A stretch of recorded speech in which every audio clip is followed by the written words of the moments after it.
"Sir, please stop. You dropped your lighter." Annie's voice rang out just as Marcus Whitmore had taken a few steps down the stairs.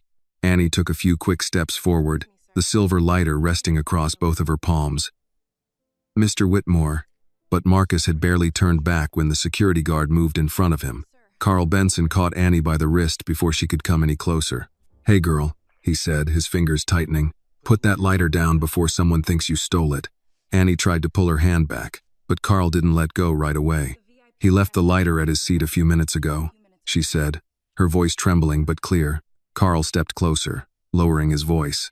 "Then you should have handed it to the front desk." "I was trying to catch up with him," Annie said, pulling harder.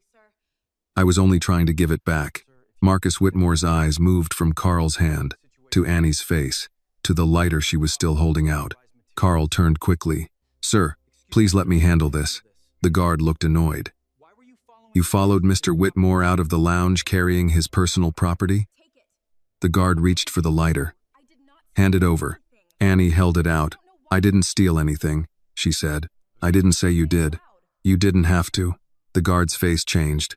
"You need to watch your tone." Before Annie could answer, Marcus spoke from behind him. "Carl." The guard turned at once. "Sir, I was just handling." "Move." It was not loud. Carl stepped aside. Marcus Whitmore walked back toward Annie. "That's mine," he said. "Yes, sir." Annie extended it. "You dropped it under the chair." Marcus looked at the lighter, then at Annie. His expression did not soften. "Thank you," he said coldly. Marcus took the lighter, and as his fingers closed around it, the cuff of his white shirt slid back from his left wrist. There was a tattoo on his skin, a broken phoenix. Every line of ink was sharp and deliberate. Every missing angle in the tail feathers, every wounded curve of the wing, every proud but sorrowful shape of that firebird looked exactly the same. Not similar, not close. Identical down to the smallest line Annie had traced with her eyes since childhood in the worn old notebook her dead mother had left behind. The notebook was the only thing Clara Brooks had given her. Now the drawing from that notebook was on Marcus Whitmore's wrist. This tattoo. Annie's voice shook so hard she barely recognized it. She pointed before she could stop herself. Who drew that for you?" Marcus's eyes narrowed. "What did you just say?" Annie's finger remained fixed on his wrist. Her mouth went dry. "This," she stammered. "This is my mother's drawing." Carl stepped forward at once, outrage. "How dare you behave like that?" he snapped. "Do you have any idea who he is? Who are you to point at Mr. Whitmore like that?" Annie flinched. I'm sorry," she whispered. "It's just, that tattoo can't be mistaken." Marcus lifted his hand slightly. "How do you know this tattoo was drawn by someone?" His voice dropped low, full of warning.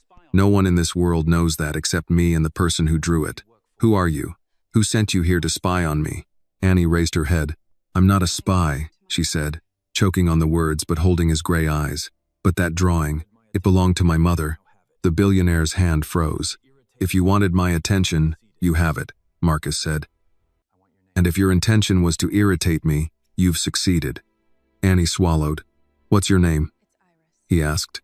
She hesitated, but her mother's phoenix was on his skin.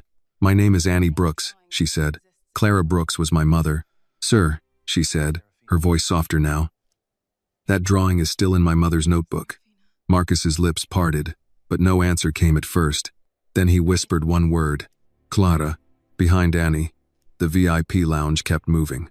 Now the richest man in Georgia was standing in front of her with her mother's secret marked into his skin, and somewhere beneath the fear, beneath the anger, beneath the old ache of missing Clara, Annie felt the first sharp pull of a question she could no longer bury. Marcus only looked at the notebook tucked under Annie's arm and said, "There's a private sitting room at the end of this hall. 5 minutes. That's all I'm asking." "I'm on shift," she said. Marcus looked toward Carl. "Then she is on assignment for me." Carl straightened. "Yes, sir." Annie turned on him. "I don't work for you." "No," Marcus said. "You don't. That is why I'm asking." 5 minutes, she told herself. Then home. In the private sitting room, Annie remained standing near the door. Marcus noticed, but did not tell her to sit. "May I see the notebook?" he asked. Annie's hand tightened around it. No. His eyes moved to her fingers. I won't take it from you. That's what people say right before paperwork proves they can. A brief shadow passed across his face. You have reason to think that. My mother died poor, Annie said. Whatever reason I have, she paid for it first. Your mother's full name was Clara Denise Brooks, Marcus said. Annie did not answer. She was part of the Whitmore Fellowship in 1999, he continued. Engineering track. She was supposed to be there for 2 years. She lasted 7 months. I just don't understand, Marcus said, his gaze dropping to the notebook as if the answer might be sealed inside it. Clara was a genius. She would never have let her daughter end up working a night shift like this. My mother didn't let anything happen to me, Annie snapped. Marcus looked up. She didn't abandon anyone. She was destroyed. Annie's voice rose before she could stop it. Your rich family pushed her until there was nowhere left for her to stand. My mother died poor, and my grandmother scrubbed floors so I could grow up. Marcus did not move. Annie wiped at her face with the back of her hand, angry that she had cried in front of him. So don't stand there wondering why Clara Brooks's daughter is serving coffee at night. Ask what kind of people made sure Clara Brooks never got to be who she was supposed to be. Marcus looked at the window. I met Clara in a lab my mother's foundation funded. I was 26, too proud of my last name and too young to understand how much damage people could do while calling it protection. Clara was the smartest person in that building. Not the loudest, not the most polished, the smartest. She never told me about you, Annie said. Marcus nodded as if the words had weight. I'm not surprised. That hurt more than Annie expected. Why? Because she wanted to forget? No, he said, because if she remembered me the way I remembered her, it would have hurt too much to explain. Annie looked away first. Marcus reached for the lighter, then stopped before touching it. She drew the phoenix on a napkin the first night we stayed late in the lab. A storm had knocked the power out on the east side of the building. The emergency lights were on, and she said the place looked like it was holding its breath. She was trying to solve a heat transfer problem everyone else had dismissed. I told her the model was broken. She said, broken doesn't mean finished. Then she drew that bird and wrote under it, even broken wings remember the sky. So you got it tattooed, Annie said. 2 weeks later. Why? Marcus looked at her then, fully. Because I loved her. My mother wasn't some story for you to keep on your wrist, Annie said. She was real. She got sick. She worked double shifts. She cried when she thought I was asleep. So don't sit there and make her sound like a pretty tragedy. You're right, he said. She was real, and I failed the real woman, not the memory. If this moment touched your heart, please like this video and let us know in the comments where you are watching from. And if you want to hear more emotional and inspiring stories like this, please subscribe to the channel. What happened? She asked. Marcus exhaled slowly. There was a project. An early framework for adaptive energy distribution. Clara's mind was all through it. My family's foundation claimed it belonged to the fellowship. Then there was an accusation. Missing files, unauthorized copies, a lab incident that damaged equipment. I was told she had taken the work, taken money, and left Atlanta with someone else. Annie felt the blood leave her hands. Who told you that? My mother, Richard Caldwell. A few others who had every reason to sound certain. Did you ask Clara? Annie stared at him. You didn't. I tried to reach her. But did you look her in the face and ask? Marcus closed his eyes for a moment. No. Annie opened the notebook before she meant to. She wasn't a thief, Annie said. I believe you. You believe me now because the truth walked up to you in a hotel uniform. Marcus flinched, just slightly. Annie shut the notebook. My grandmother said your family knows how to turn a black woman's truth into a white man's paperwork. Evelyn said that? Annie's eyes narrowed. You know my grandmother too? I met her twice. She hated me both times. She had good judgment. Yes, Marcus said. She did. A knock came at the door. Carl's voice followed. Mr. Whitmore, Mr. Caldwell is on the line. He says it's urgent. Marcus's head turned sharply toward the door. Richard Caldwell? She asked. Marcus opened the door halfway. Tell Richard I'll call him back. Carl glanced past him at Annie. He said it concerns the girl. Marcus's voice went cold again. Do not call her that. Carl stepped back. Marcus closed the door and turned to Annie. I need to see that notebook, he said. No, Annie replied. Annie, no, you can ask, you can explain, you can even regret whatever you want. But this book is the last thing my mother left me, and I'm not handing it to the family that took everything else. Marcus absorbed the words, then he nodded once. Then keep it, he said, but let me help you find out why Richard Caldwell is afraid of it. She wanted to say no. Instead, she asked the only question that mattered. If you loved my mother, she said. Why did she die, believing nobody would ever clear her name? Marcus had no answer, and that was when Annie knew 5 minutes had become something much larger. Annie left the private sitting room with the notebook pressed under one arm, and Marcus Whitmore's unanswered silence following her down the corridor. Denise was waiting near the service door with a stack of folded napkins she had no reason to be holding. Her eyes went to Annie's face, then to the closed door behind her. What happened in there? Denise asked. Nothing I understand. That man doesn't call people into private rooms for nothing. Annie wanted to tell her about the tattoo, about the way Marcus had said Clara's name, about Richard Caldwell calling the moment Annie's mother came back into the room through a drawing. But the words felt too large for a hallway where servers were carrying coffee and guests were asking for extra towels. I need to go home, Annie said. Denise lowered her voice. Your shift isn't over. I know. Then let me clock you out before somebody else does it with a story attached. That was Denise's kindness, wrapped in hotel rules. Annie nodded once and went through the service corridor. Past the dish station and the stainless steel counters. Past the trays of untouched desserts waiting to be thrown away. She changed out of her blazer in the locker room and stared for a moment at her name tag in her hand. Annie Brooks. 2 words printed in black plastic. Easy to remove. Easy to replace. Her mother's name had been removed from something larger, and nobody had even had to look her in the face to do it. Outside, Atlanta had cooled into late evening. Annie missed the bus by half a block.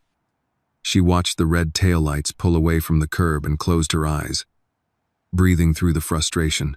The next one would come in 26 minutes if it came on time, which it rarely did after 10. She stood under the shelter with 3 other tired people, 1 man in a warehouse vest, a woman in scrubs, and an older gentleman holding a paper grocery bag against his chest. Nobody spoke much. That was the language of late buses. People too worn out to complain because complaining cost energy too. Her phone buzzed. It was a reminder from the pharmacy app. Refill delayed. Insurance review pending. Annie almost threw the phone into the street. By the time she reached the small house south of downtown, the porch light was flickering again. She had asked the landlord to fix it twice. He said he would get to it. People always said that when the broken thing did not affect their own steps in the dark. Inside, the house smelled faintly of Vicks, old wood, and the chicken soup Annie had left warming on low. The television was on, volume turned down, casting blue light over the living room. Evelyn Brooks sat in her recliner with a quilt over her knees, her Bible open but unread on the side table. Her breathing sounded rougher than it had that morning. You're late, Evelyn said without looking up. I missed the bus. That hotel work you like so much keeping you past hours now? I don't like it. Good. I'd worry if you did. Annie set her tote on the kitchen chair and went to the stove. She stirred the soup, checked the pill organizer, washed her hands, then brought a bowl to Evelyn with 2 crackers on a napkin. Evelyn took the bowl with both hands, but her fingers trembled. You take the evening pills? Annie asked. I'm old, not helpless. That's not an answer. Evelyn gave her a look over the rim of the bowl. Yes, ma'am. Annie almost smiled. Almost. Then she saw the notebook sticking halfway out of her tote, and the night pressed back into her chest. Evelyn noticed. Old women who had survived hard lives noticed everything worth hiding. What happened? She asked. Annie stayed standing. I met Marcus Whitmore tonight. The spoon stopped halfway to Evelyn's mouth. The room changed so quickly Annie felt it in her skin. The soft television light. The hum of the refrigerator. The little click of the wall clock over the kitchen doorway.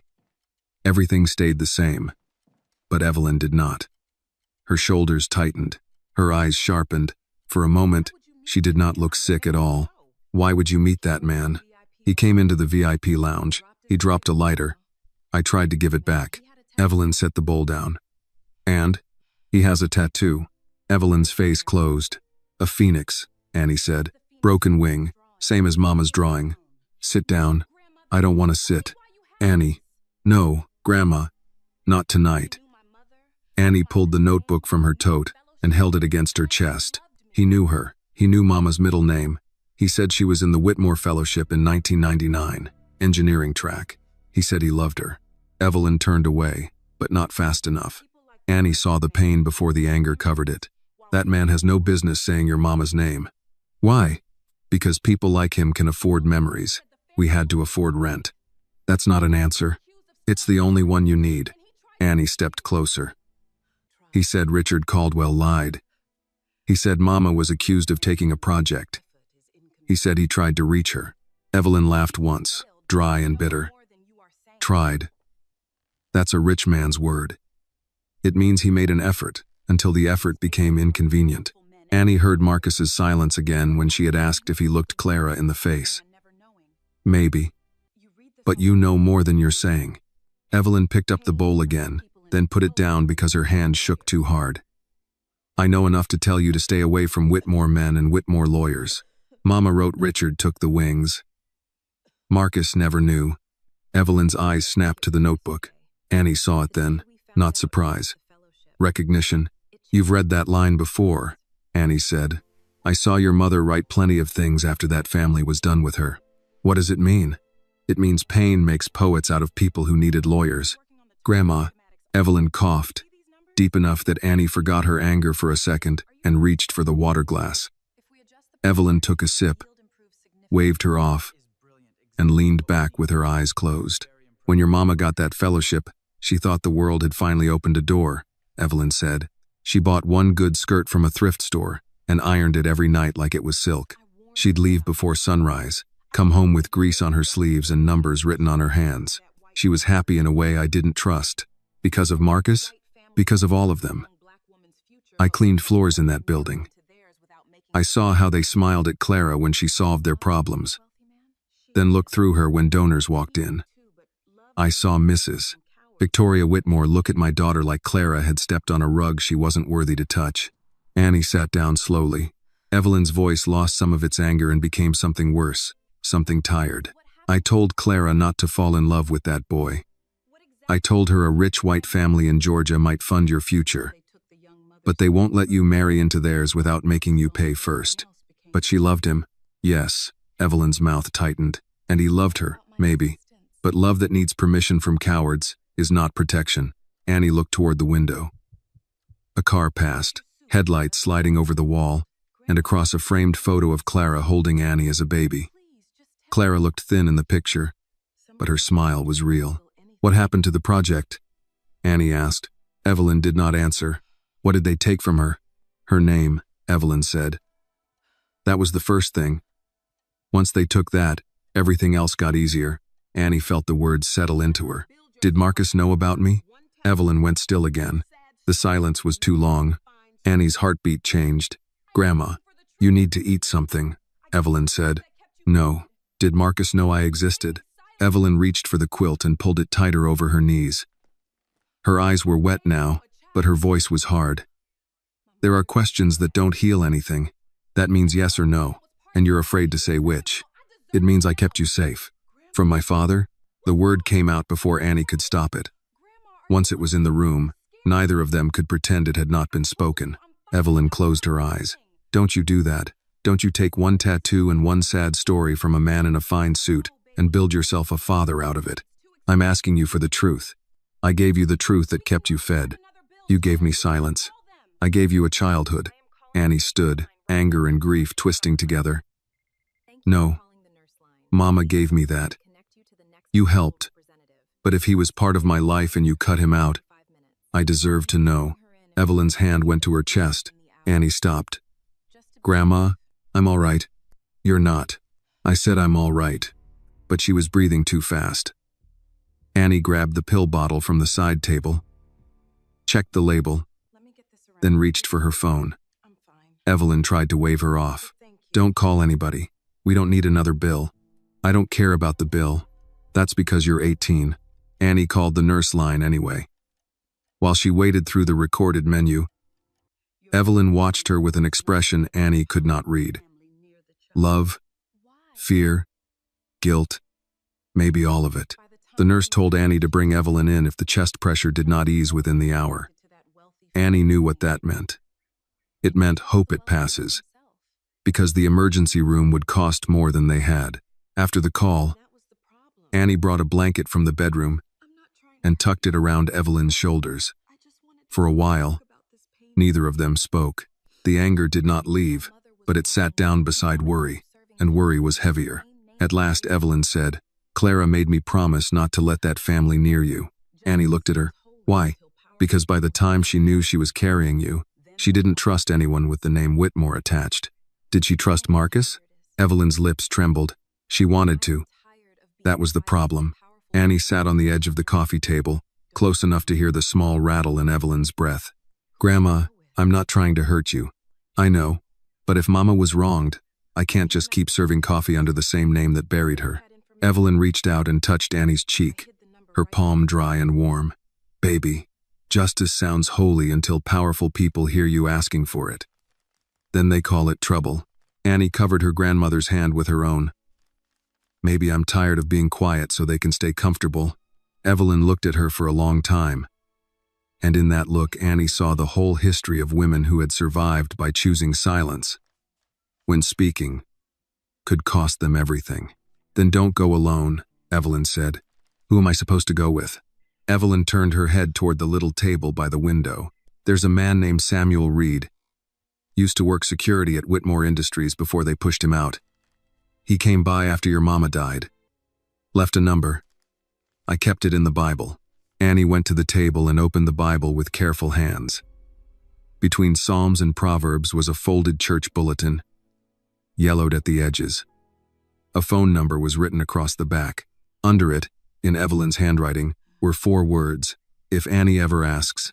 Annie looked back. Evelyn's eyes were closed now, but she was not asleep. "I hoped you never would," she whispered. Annie held the paper in her hand, feeling the weight of another door opening. Outside, the porch light flickered against the dark, failing and trying again, failing and trying again. This time, Annie did not look away. By morning, the phone number from the church bulletin was still on Annie's kitchen table, weighted beneath a salt shaker so the ceiling fan would not move it. She had not called Samuel Reed. Not yet. Evelyn had slept badly, waking twice with a cough that made Annie sit up straight on the couch, shoes still on, ready to dial 911 no matter what the bill would do to them. By sunrise, Evelyn's breathing had eased, but the fear remained in the room like a guest nobody had invited. Annie made oatmeal because it was cheap, and because Evelyn could swallow it without much effort. She sliced half a banana over the top, poured coffee for herself, and tried not to look at the orange prescription bottle on the counter. 3 pills left. The pharmacy app still said insurance review pending, as if those words could lower a fever or open an airway. "You got work tonight?" Evelyn asked from the recliner. "Yes, ma'am." Evelyn looked at her over the rim of her mug. "Don't yes, ma'am, me when your face is saying no." Annie rinsed the spoon longer than necessary. "I don't know. You call that man Reed?" "Not yet." "Why?" "Because the second I call him, all of this becomes real." Evelyn set her mug down carefully. "Baby." It became real the minute Marcus Whitmore turned his wrist. Annie wanted to argue, but her phone buzzed before she could. The hotel number appeared on the screen. For one foolish second, she hoped Denise had covered for her, that the night could be reduced to a misunderstanding and a warning. She answered with the voice she used for supervisors, polite enough to hide fear. "This is Annie." "Annie Brooks?"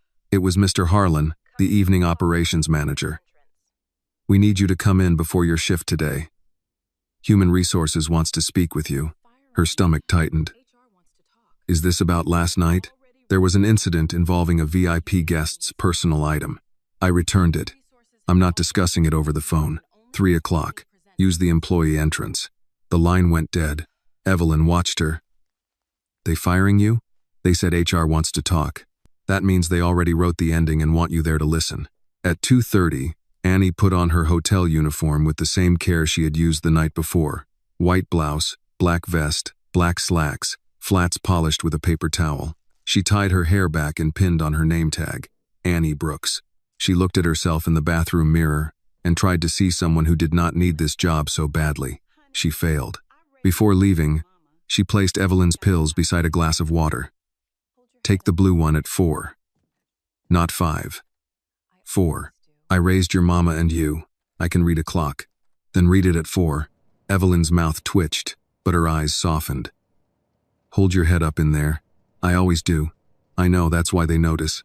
The bus ride to downtown Atlanta felt longer than usual.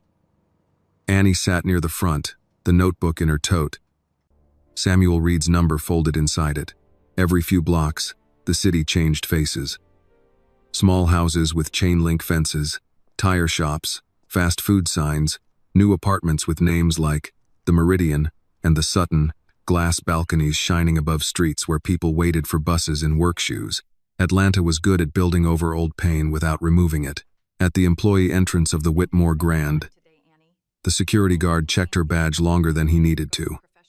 Not Carl this time, but another man who had clearly heard enough to look at her twice. Mr. Harlan met her outside HR. He wore a gray suit and the tired expression of a man who liked rules because rules allowed him not to choose courage. Annie, he said, opening the door, have a seat. Inside, Miss Pritchard from Human Resources sat with a folder already open. She smiled like the conversation had been rehearsed. Thank you for coming in. Annie sat, back straight, hands folded in her lap. Am I being written up? Miss Pritchard glanced at the folder. We're placing you on temporary suspension pending review. For returning Mr. Whitmore's lighter? For removing a guest's personal property from the VIP lounge without following proper chain of custody procedure. Annie stared at her. Chain of custody? It was under a chair. The issue is not whether you intended harm, Miss Pritchard said. The issue is perception, guest confidence, and procedural exposure. There it was. Not theft, not truth. Perception. A clean word that could wear gloves while doing dirty work. Mr. Whitmore knows I gave it back, Annie said. He saw me. Mr. Whitmore's office has not filed a complaint. Then why am I suspended? Mr. Harlan shifted. Miss Pritchard folded her hands. Because the incident was observed by other guests and staff, and because you left your assigned station for an unauthorized interaction with a high-profile guest. Annie felt the old heat rise in her chest. If I had left the lighter on the floor, you'd say I was careless. If I handed it to the desk, someone could have taken it. I gave it back to the man who dropped it, and now that's wrong too. No one is saying you acted maliciously. No, you're just making sure it sounds like I might have. Miss Pritchard's smile thinned. You'll be contacted after the review. Until then, you are not to enter guest areas or contact any hotel guests regarding this matter. Annie stood before her knees could betray her. Do I get paid during the review? The silence answered. She nodded once, because crying would give them something else to file away. I understand. She walked out through the employee corridor, past laundry carts and crates of bottled water, past a banquet cook eating fries from a paper tray. Denise caught up to her near the lockers. They suspended you? Annie kept moving. Pending review. Lord. Denise lowered her voice. Carl's been talking. Saying you followed Mr. Whitmore like you had something planned. Annie stopped. He grabbed my wrist. I know. Did he put that in his story? Denise looked away.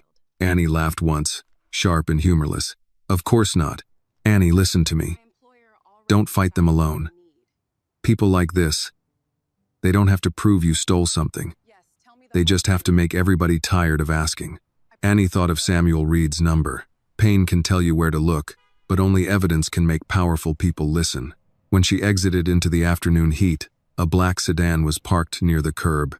A woman in a navy suit stepped out. Miss Brooks? Annie's body went guarded. Who's asking? My name is Lydia Grant. I work for Mr. Whitmore's office. The woman held out a card but did not step too close. He asked me to make sure you got home safely. I ride the bus. I understand. Then you understand I'm not getting in that car. Lydia lowered the card. He also asked me to give you this. She handed Annie a sealed envelope. Annie did not open it. Is it money? No, a written statement. Mr. Whitmore confirms that you returned his lighter and that he has no complaint against you. He thought your employer might need that in writing. Annie took the envelope despite herself. My employer already decided what they need. Lydia's face changed slightly, not pity, but recognition. Then keep it for yourself. Annie put the envelope in her tote. "Tell Mr. Whitmore I didn't ask him to fix this. He knows." "No, he doesn't. Men like him think a letter can clean up what people like Carl leave behind." Lydia did not defend him. "Would you like me to tell him exactly that?" Annie looked at her. "Yes. Then I will." The bus ride home was crowded. Annie stood most of the way, one hand gripping the rail, the other pressed against her tote where the notebook, Samuel's number, and Marcus's statement sat together like three different versions of trouble. At the pharmacy, she asked again about Evelyn's refill. The clerk typed, frowned, and said the insurance approval had not come through. "How much without it?" Annie asked. The clerk told her. Annie stared at the number on the little screen. It might as well have been a mortgage. "I can do 3 pills," she said. The clerk's expression softened in a way Annie hated, because softness did not lower prices. "I'll see if there's a discount card." Annie left with 3 pills in a white paper bag and $4 in her checking account. At home, Evelyn was asleep in the recliner, the television showing an old courtroom show with the volume low. Annie placed the medicine on the table and sat on the couch without taking off her shoes. For the first time all day, she let her face fall into her hands. She did not cry long. There was not enough time for that. The house phone rang. Annie lifted her head. Almost nobody called the house phone except medical offices and bill collectors. She answered quietly so Evelyn would not wake. "Brooks residence."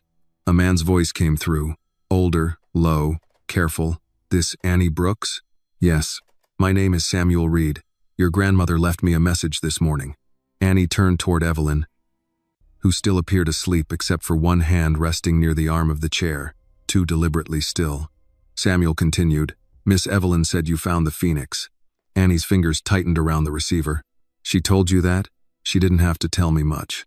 I've been waiting 18 years for somebody in that family to ask the right question." Annie looked at the notebook on the table, at Marcus's sealed letter, at the prescription bag with only 3 pills inside. "What question?" she asked. Samuel's voice hardened, not at her, but at the memory. "Who profited after Clara Brooks was ruined?" he said. "You want the truth, Miss Annie. That's where we start." Samuel Reed did not ask Annie to meet him at Whitmore Tower, or at a law office, or anywhere that required her to walk through a metal detector under someone else's camera. He told her to come to New Hope Baptist on Campbell Street after the Wednesday evening prayer group, and to bring the notebook only if she felt ready. Annie almost told him she did not feel ready for anything. Instead, she said, "I'll be there." Evelyn opened her eyes as Annie hung up the phone. "You were awake," Annie said. "I'm old, not dead. You called him." "I did. You told me not to go near this. I told you not to go alone." Evelyn shifted in the recliner and winced. There's a difference. Annie wanted to be angry, but the anger had too many places to go and no clear road. She looked at the 3 pills in the paper pharmacy bag, then at her grandmother's swollen feet beneath the quilt. "I got suspended today. I figured. Pending review. That's what they call it when they want you gone but still want to sound decent." Annie sat on the arm of the couch. "Marcus sent a letter saying, I returned the lighter." "Good. I didn't ask him to." "Better." Annie frowned. "How is that better?" "Means he knows the truth doesn't need your permission to stand up." That sounded like something Clara might have said. And for a moment Annie could not look at her grandmother. The house felt too small for all the dead things suddenly speaking. New Hope Baptist sat between a laundromat and a closed beauty supply store with sun-faded posters in the windows. Annie had grown up in that church basement eating spaghetti from paper plates during fundraisers, listening to older women say, "Bless your heart," in tones that could mean comfort or warning. By the time she arrived, the prayer group was letting out. Men in short-sleeved dress shirts held doors for women with canes. Someone had left a foil-covered pan of peach cobbler on a folding table. The air smelled of coffee, furniture polish, and old hymnals. Samuel Reed was waiting in the last pew. He was in his late 60s, maybe early 70s, broad through the shoulders, though age had drawn him inward a little. His suit was dark, his tie plain, his shoes polished. He stood when Annie approached, not quickly, but with the manners of a man raised to show respect, even when his knees objected. "Miss Brooks," he said. "Mr. Reed?" "Yes, ma'am." She did not know what she had expected. A retired security man, maybe someone hard, suspicious, impatient. Samuel looked like the kind of man who would fix a loose handrail before anyone asked and remember exactly who had been standing where when trouble began. My grandmother said you knew my mother. I did. His eyes moved briefly to the tote on her shoulder. Not as well as I wish I had. Well enough to know when a lie was being dressed up for company. Annie sat at the end of the pew. Samuel remained standing until she did, then sat a careful distance away. She said you came after Mama died. I did. Miss Evelyn wasn't ready. She's never ready. She just decides what the rest of us are allowed to survive. Samuel gave a small nod, not quite a smile. That sounds like her. Annie pulled the notebook from her tote but kept both hands on it. You said we start with who profited after my mother was ruined. We do. Then say it. Samuel looked toward the stained glass window above the side door, where late light colored the floor in dull red and blue. Your mother was in the Whitmore Fellowship. Back then, it was supposed to be the clean face of the family. Scholarships, labs, mentorships, all those words rich people use when they want their money to look baptized. Clara was different. Most students came in hoping to impress somebody. Your mother came in to solve things. Annie's grip tightened. Marcus said she was working on adaptive energy distribution. She was. They didn't call it Phoenix then. Clara called it a recovery framework. She believed small energy systems could reroute load under stress instead of failing all at once. Hospitals, airports, emergency shelters, places where one outage could kill people. That was her mind, practical, human. Annie glanced down at the notebook. The strange arrows and broken wing drawings seemed less strange now. What happened? Files disappeared. A prototype failed during a donor demonstration. Then a lab fire damaged one testing bay. Not a big fire, but enough smoke and water damage to bury what needed burying. Within 48 hours, Clara was accused of unauthorized access and removal of proprietary documents. She didn't do it. No. You know that? I know the security log was wrong. Annie looked up. Samuel leaned forward, forearms on his knees. I supervised the overnight security staff.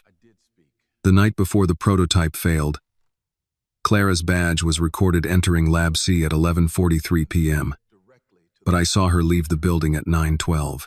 I remember because it was raining hard and she had a paper bag over her hair, laughing like the sky had personally offended her. Marcus Whitmore walked her to the door. Was there camera footage? There was. Then there wasn't. Richard Caldwell? Samuel's jaw tightened. His office requested the tapes as part of an internal legal review. By the time anyone asked again, the tapes had been overwritten. That's convenient. That's how money sins. Conveniently, Annie sat back. In her head, she saw Clara at 20-something, young and brilliant, laughing in the rain with a paper bag over her hair. It hurt to imagine her mother happy.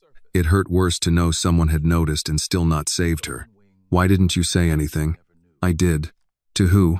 My supervisor. Then to Caldwell himself. Annie stared at him. You went to Richard? I was younger than I am now and still believed facts made men honest. Samuel's mouth hardened. Caldwell thanked me for my diligence. 2 weeks later, I was reassigned to a storage facility outside the city. Lower pay. Worse hours. My wife was sick then. I had 2 kids in school. I kept my job because fear is not always cowardice. Sometimes it's a mortgage. Annie looked away. She wanted heroes to be clean. Life kept handing her people who had survived instead. Samuel seemed to understand.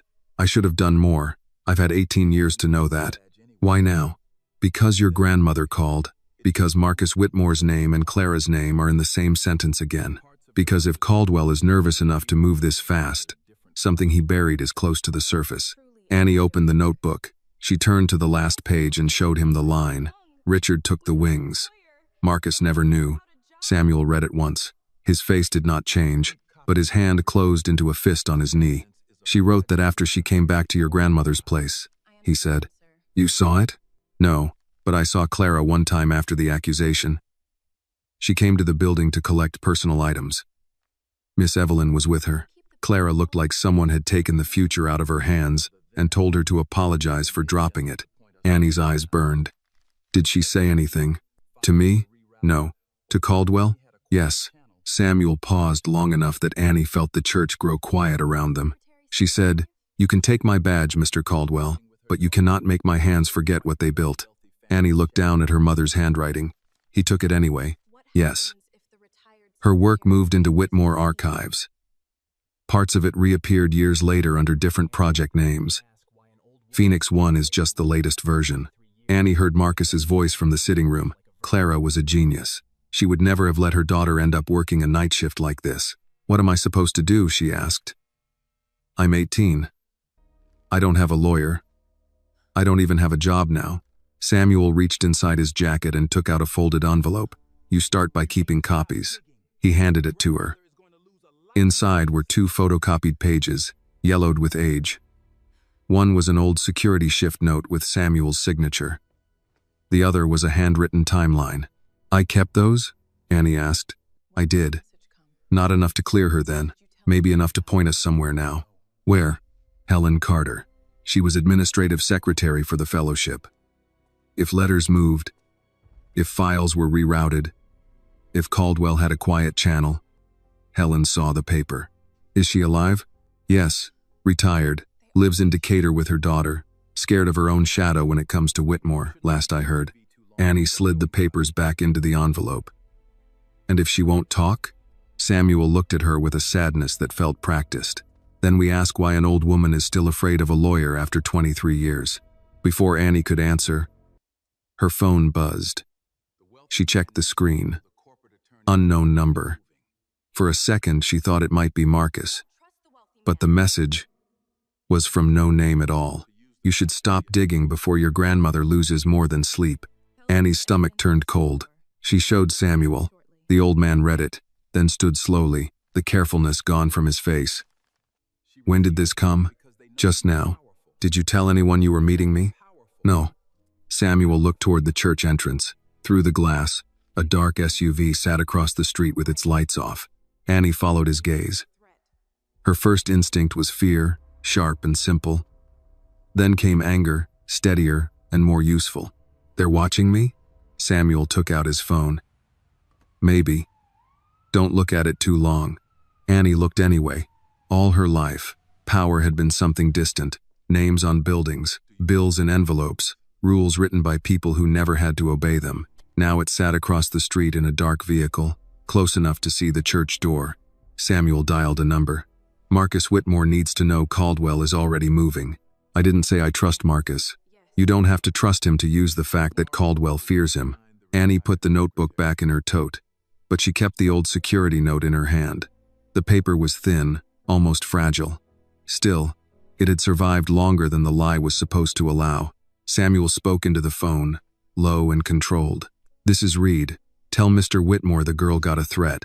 Yes, I said girl because that's what they called her before they made the mistake of proving she matters. Annie watched the SUV across the street start its engine. It pulled away without headlights for half a block, then merged into traffic like it had never been there. Samuel ended the call. You still want the truth, Miss Annie? She thought of Evelyn's pills, Clara's notebook, Marcus's tattoo, the text on her phone, and the hotel office where suspension had sounded cleaner than accusation. Yes, she said. Samuel nodded. Then tomorrow we go find Helen Carter. Annie stepped out of the pew and looked once at the cross above the pulpit. She had not prayed much since her mother died. That night, she did not ask God to make things easy. She only asked that the people who had buried Clara Brooks had not buried everything deep enough. By the time Marcus Whitmore's car stopped outside New Hope Baptist, the last of the prayer group had left, and the church windows had gone dark except for one office light near the back.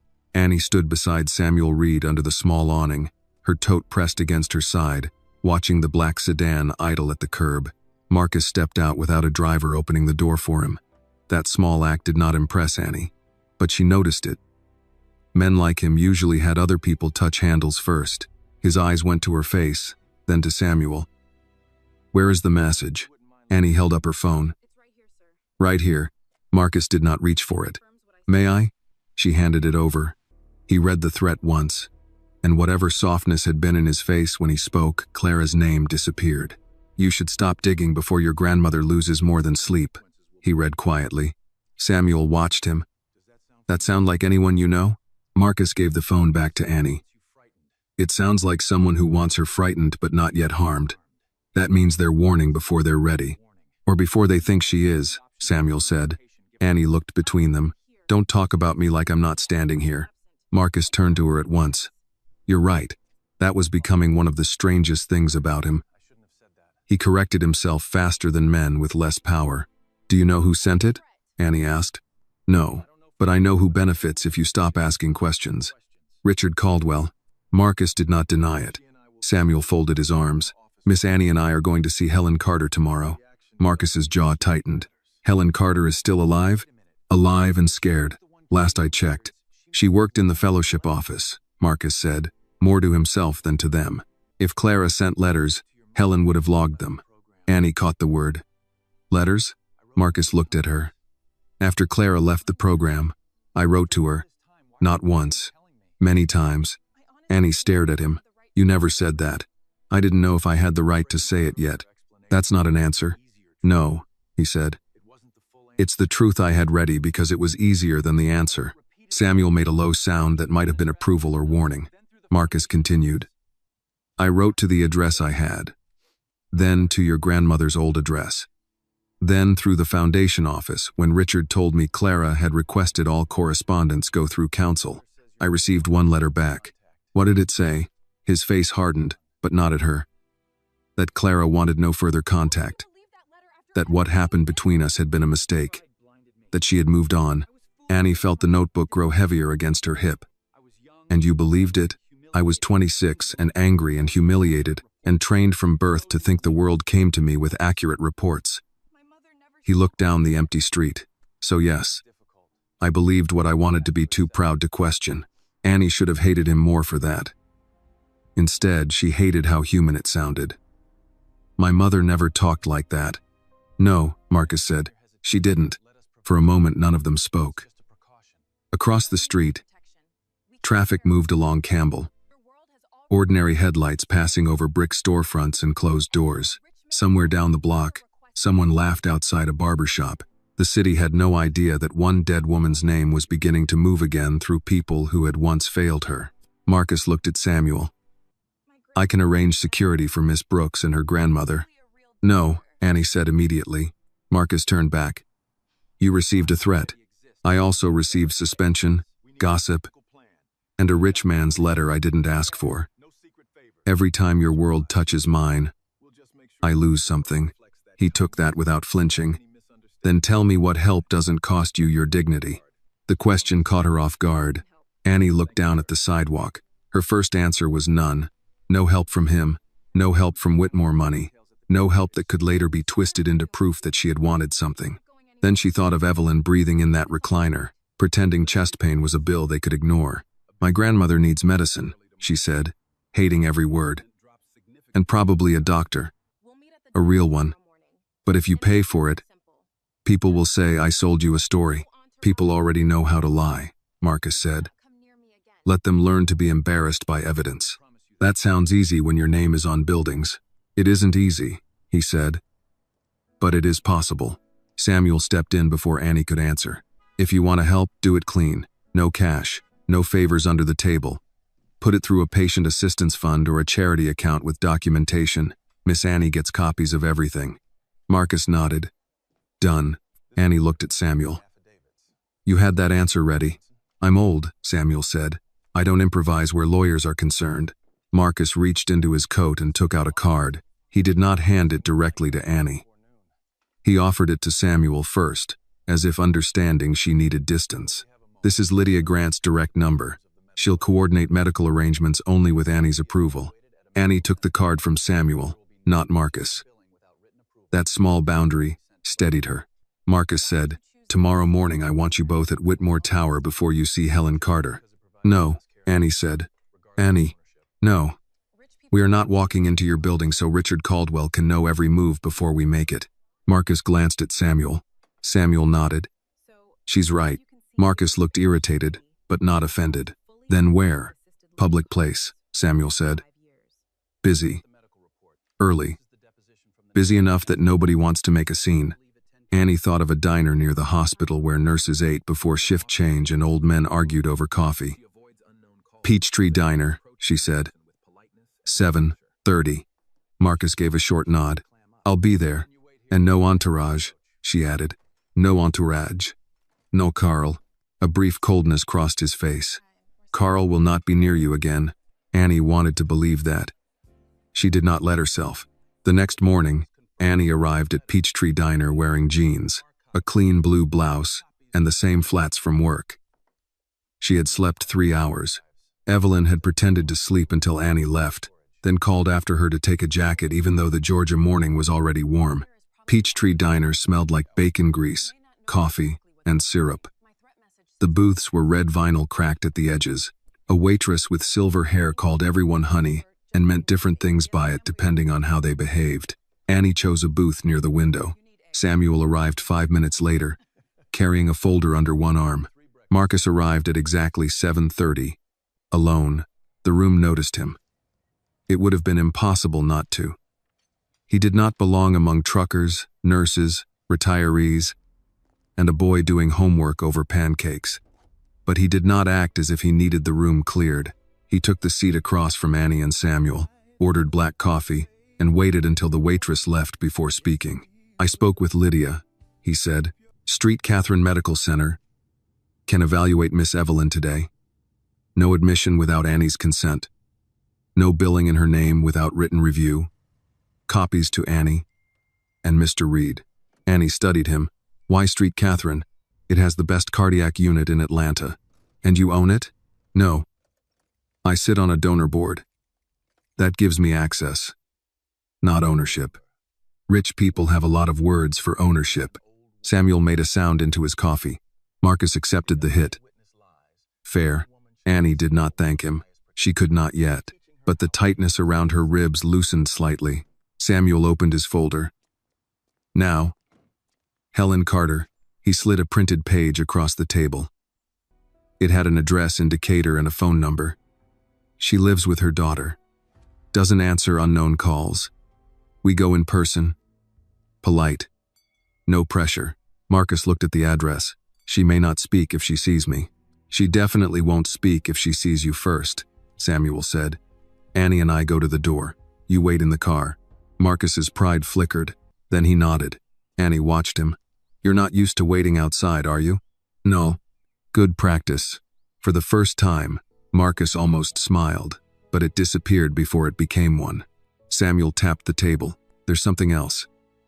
If Helen confirms the letters were routed through Caldwell's office, we need the archive logs. Not copies Richard can clean. Original logs." Marcus said. "Whitmore Foundation archives were moved twice.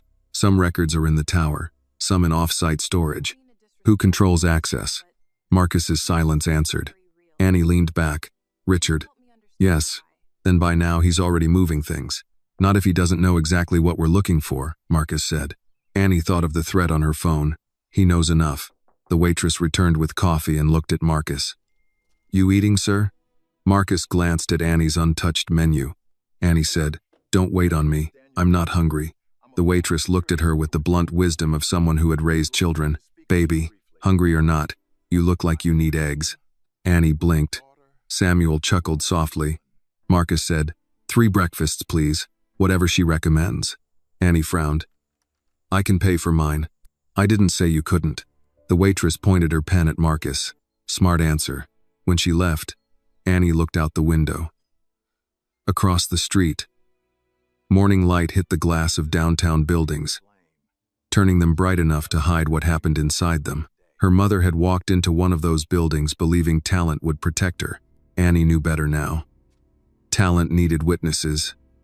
Truth needed copies.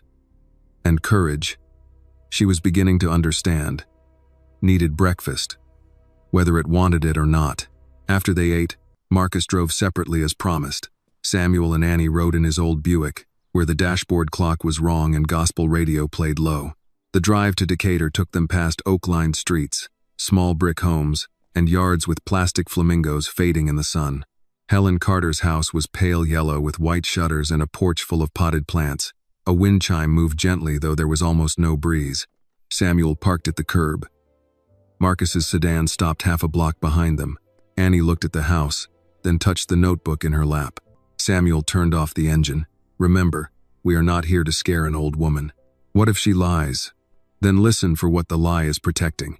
Annie nodded, stepped out, and walked with him up the short path. Before they reached the porch, the front curtain shifted. Someone inside had been watching.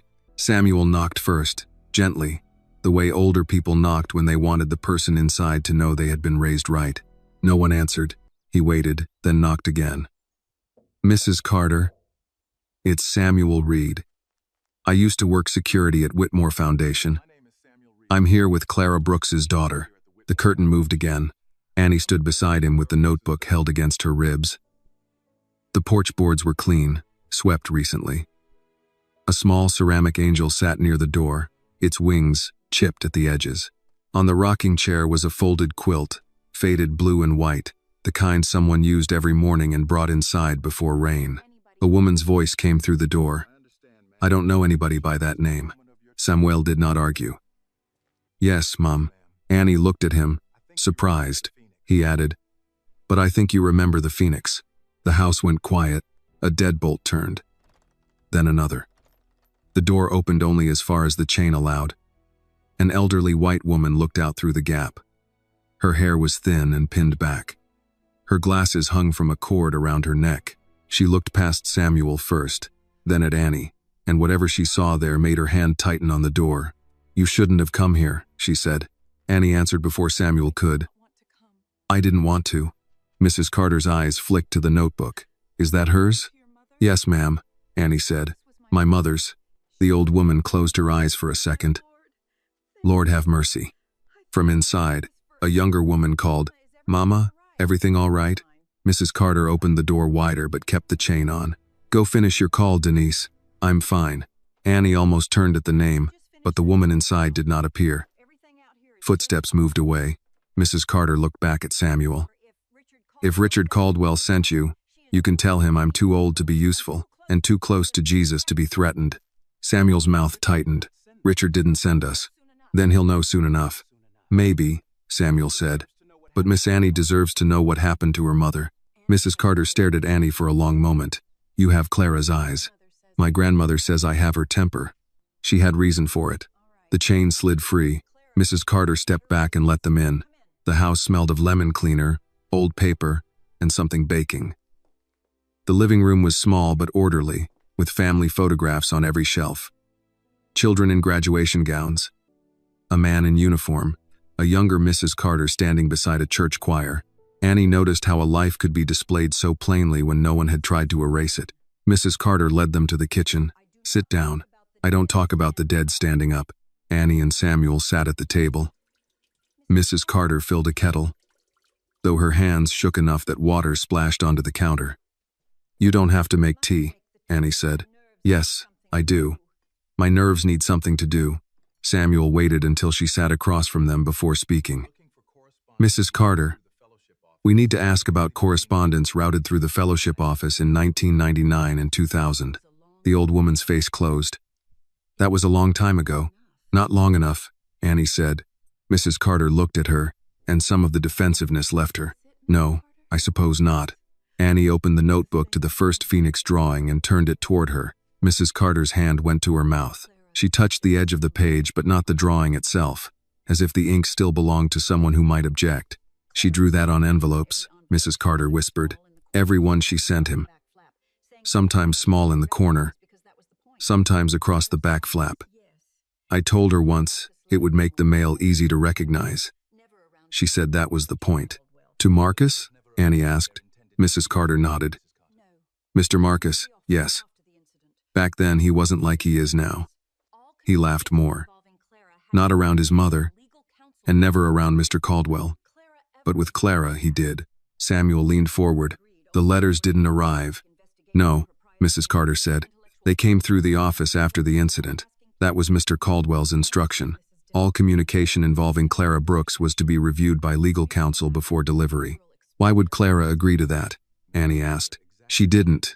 At least, I never saw proof she did. We were told it was because of the investigation. Proprietary material, intellectual property, liability. Those words were thrown around until everyone stopped asking plain questions. Annie heard Miss Pritchard in HR saying perception and procedural exposure. Different room, same trick. "How many letters?" Samuel asked. Mrs. Carter's eyes moved toward the hallway. Samuel noticed. "You kept something." "I kept what I could live with," she said. She rose slowly and left the kitchen. Annie heard a drawer open, then the soft scrape of something being moved. When Mrs. Carter returned, she carried a manila envelope with a rubber band around it. The envelope looked older than Annie. Mrs. Carter placed it on the table but did not release it right away. "I was a secretary, not a lawyer. Not important. That's what I told myself. I had 2 children, a sick husband, and a paycheck that cleared every Friday. When powerful men put papers in front of people like me, they count on us needing groceries more than we need peace." Annie did not soften her voice. "My mother needed groceries too." Mrs. Carter flinched. "Yes, she did." She slid the envelope toward Annie. Inside were photocopied pages from a mail ledger. Dates, initials, sender, recipient, routing notes.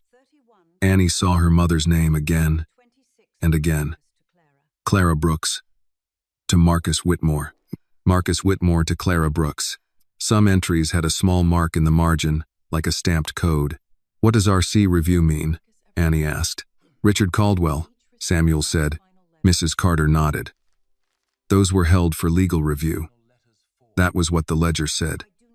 But held did not mean reviewed. Held meant they went into a locked cabinet in Mr. Caldwell's office. Later, some were transferred to archive boxes. Annie's throat tightened.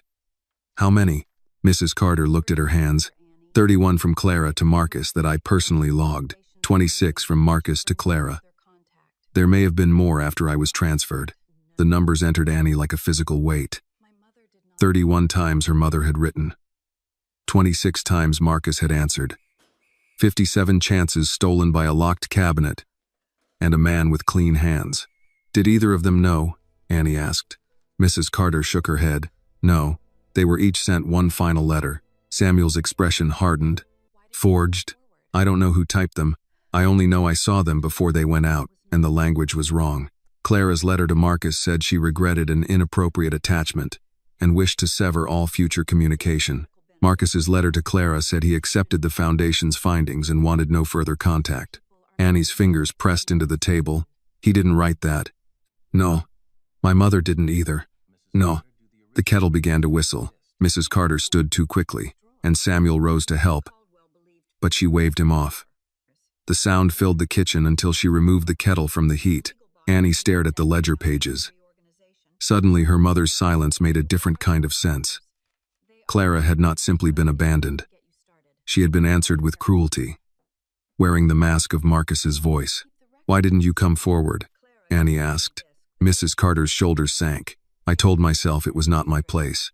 Then my husband's cancer came back, and Mr. Caldwell approved extended benefits through the Foundation. After that, it became harder to pretend I was simply afraid. I was bought, Miss Brooks, not with a bag of cash, with medical coverage. That is how decent people are made useful to indecent men." The words landed too close to Annie's own fear. Street Catherine, Marcus's help, Evelyn's medicine. She understood, and hated that she understood. Samuel said, "Do the original letters still exist?" "I don't know, but they were not destroyed then." Mr. Caldwell liked records. He believed paper was power. "Where would they be?" "Off-site archive first. Then I heard some legal boxes were moved after the Foundation reorganized. There was a storage facility in Marietta. Then later a private records contractor. I wrote down what I could. Mrs. Carter pulled another sheet from the envelope. Box numbers. Not complete, but enough to start. Annie took the page with careful hands. "Why keep this?" Mrs. Carter looked at her. "Because your mother came to my desk the day she was escorted out." She was pale, but she stood straight. She asked me if any of her letters had gone through. I lied. I said I didn't know. She looked at me for a long time and said, "Mrs. Carter, I hope one day you get tired of being careful." The old woman's eyes filled. I did. It only took me too long. Before Annie could answer, Mrs. Carter's phone rang from the counter. She glanced at the screen and went still. Samuel saw her face. "Who is it?" She turned the phone so they could see. Unknown caller. It rang 3 times, then stopped. A text appeared. Do not open old boxes. Mrs. Carter gripped the counter. Annie stood. He knows we're here. Samuel moved to the front window and looked out through the curtain. Marcus's sedan was still half a block down. Across the street, a gray pickup sat by the curb with a man behind the wheel. Mrs. Carter whispered, I told you. He always knows. Annie folded the ledger pages and put them back in the envelope, then held the notebook against them both. Fear came, but it did not come alone. Under it was anger, and under that something steadier. My mother wrote 31 letters, Annie said. You kept the proof. That means he doesn't know everything. Mrs. Carter looked at her. You sound like Clara. Good. Samuel returned from the window. We leave now. Mrs. Carter, call your daughter into the room and don't answer unknown numbers. I'll have someone from church check on you. Annie headed for the door, but Mrs. Carter caught her wrist lightly. Not like Carl. Not to stop her.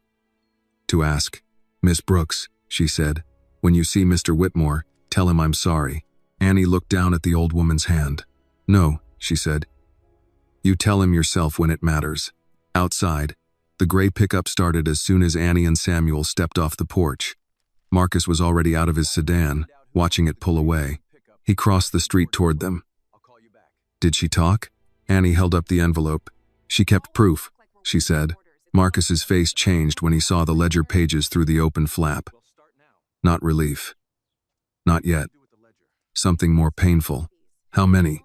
He asked. Annie looked him in the eye. 31 from her, 26 from you. For a moment, Marcus Whitmore did not look like a billionaire. He looked like a man counting every year of his life that had been built around a lie. Then Annie handed him nothing. She put the envelope into her tote beside the notebook. These stay with me, she said. Marcus nodded slowly. Yes, they do. Behind them, Mrs. Carter's wind chime moved though the air was still. The sound was thin, almost fragile, but it carried down the porch steps and into the street. Annie heard it and thought of her mother's letters, trapped for decades in boxes and ledgers and other people's cowardice. Not destroyed, just waiting. Marcus did not reach for the envelope again. That mattered to Annie more than she wanted to admit. They stood on the curb outside Helen Carter's yellow house, while the gray pickup disappeared around the corner. Samuel wrote down the plate from memory on the back of an old church bulletin, his hand steady, his jaw set. Marcus made one phone call to Lydia Grant and said only, find out who owns a gray Ford pickup. Georgia plates. Partial K74, quietly. Then he ended the call before Lydia could ask questions. Annie watched him put the phone away. Do you always talk like people are waiting for orders? I'm trying to learn when not to. Start now. Marcus looked at her, then nodded. What do you want to do with the ledger? Make copies. Good. Not at your office. I didn't suggest my office. You were about to.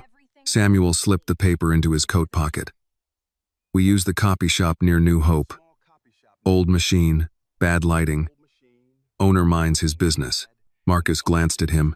That sounds secure. It sounds ordinary, Samuel said.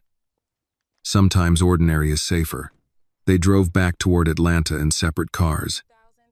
Annie sat in Samuel's Buick with the envelope on her lap, both hands resting on it. 31 letters from Clara, 26 from Marcus, 57 doors closed by someone else. She kept repeating the numbers in her head until they stopped being numbers and became days, mornings, envelopes, stamps, her mother's hands pressing paper flat on a table somewhere, hoping love could cross a city that had already chosen sides. At the copy shop, Samuel stood by the door while Annie fed the pages through the machine herself. The glass plate had a scratch across one corner. The copies came out too dark, so she adjusted the setting and did them again. Marcus waited outside by the window, visible but not hovering. Every few minutes he looked up and down the street. The shop owner, a heavy-set man with reading glasses low on his nose, glanced once at the ledger pages and then looked away like a man who had survived by not becoming curious about other people's trouble. Annie made 3 sets. One for her, one for Samuel, one for Marcus, though she hesitated before handing it to him. These are copies, she said when they stepped outside. Not permission. I understand. No, you don't. The originals stay with me. If something happens to them, if something happens to my grandmother, If someone from your company decides to clean up another mess, I go to every news station in Atlanta. Marcus took the copies. If something happens to you or Miss Evelyn, I'll go with you. Annie hated that the answer sounded right. Her phone buzzed before she could respond. A local news alert flashed across the screen from a site she had never followed. The headline made her stomach drop. Hotel worker claims billionaire's tattoo is secret linked to dead mother. Below it was a blurred photo of Annie in the Whitmore Grand Corridor, holding the lighter. Her hotel uniform was clear enough. Marcus stood partly visible in the frame.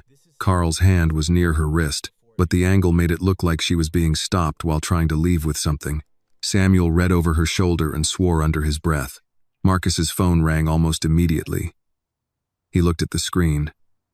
"Richard, put it on speaker," Annie said. Marcus hesitated. I said, "Put it on speaker." He answered and did as she asked. Richard Caldwell's voice entered the sidewalk smooth as polished wood. "Marcus, I assume you've seen the unfortunate article." "I have. We need to contain this before it becomes a governance issue. A young hotel employee making emotional claims about your personal tattoo is one thing. The implication that she has access to you after a suspected property incident is another." Annie felt Samuel shift beside her. Marcus's voice stayed flat. "She returned my lighter. Yes, that is your position. But perception matters. I recommend issuing a short statement that you have no personal relationship with the employee, and that any claims regarding her deceased mother are the result of a misunderstanding." Annie stared at Marcus. He looked at her while he answered. "No." There was a pause. Richard's voice cooled. "I will not call Clara Brooks a misunderstanding." Another pause, shorter this time. "You should be careful saying that name in connection with current company matters." "Why?" "Because old accusations, once reopened, rarely serve anyone." Samuel's eyes hardened. Marcus said, "Who sent the photo?" "I have no idea. You knew about the article before I did. I monitor reputational risk. That is my job." "No," Marcus said. "Your job is counsel, not control." Richard gave a small laugh without warmth. "Marcus, you are upset. That is understandable. A young woman has approached you with a sentimental object and a story. I am advising caution." Annie stepped closer to the phone. "My mother was not a story." Silence. Then Richard said, "Who is this?" "Annie Brooks."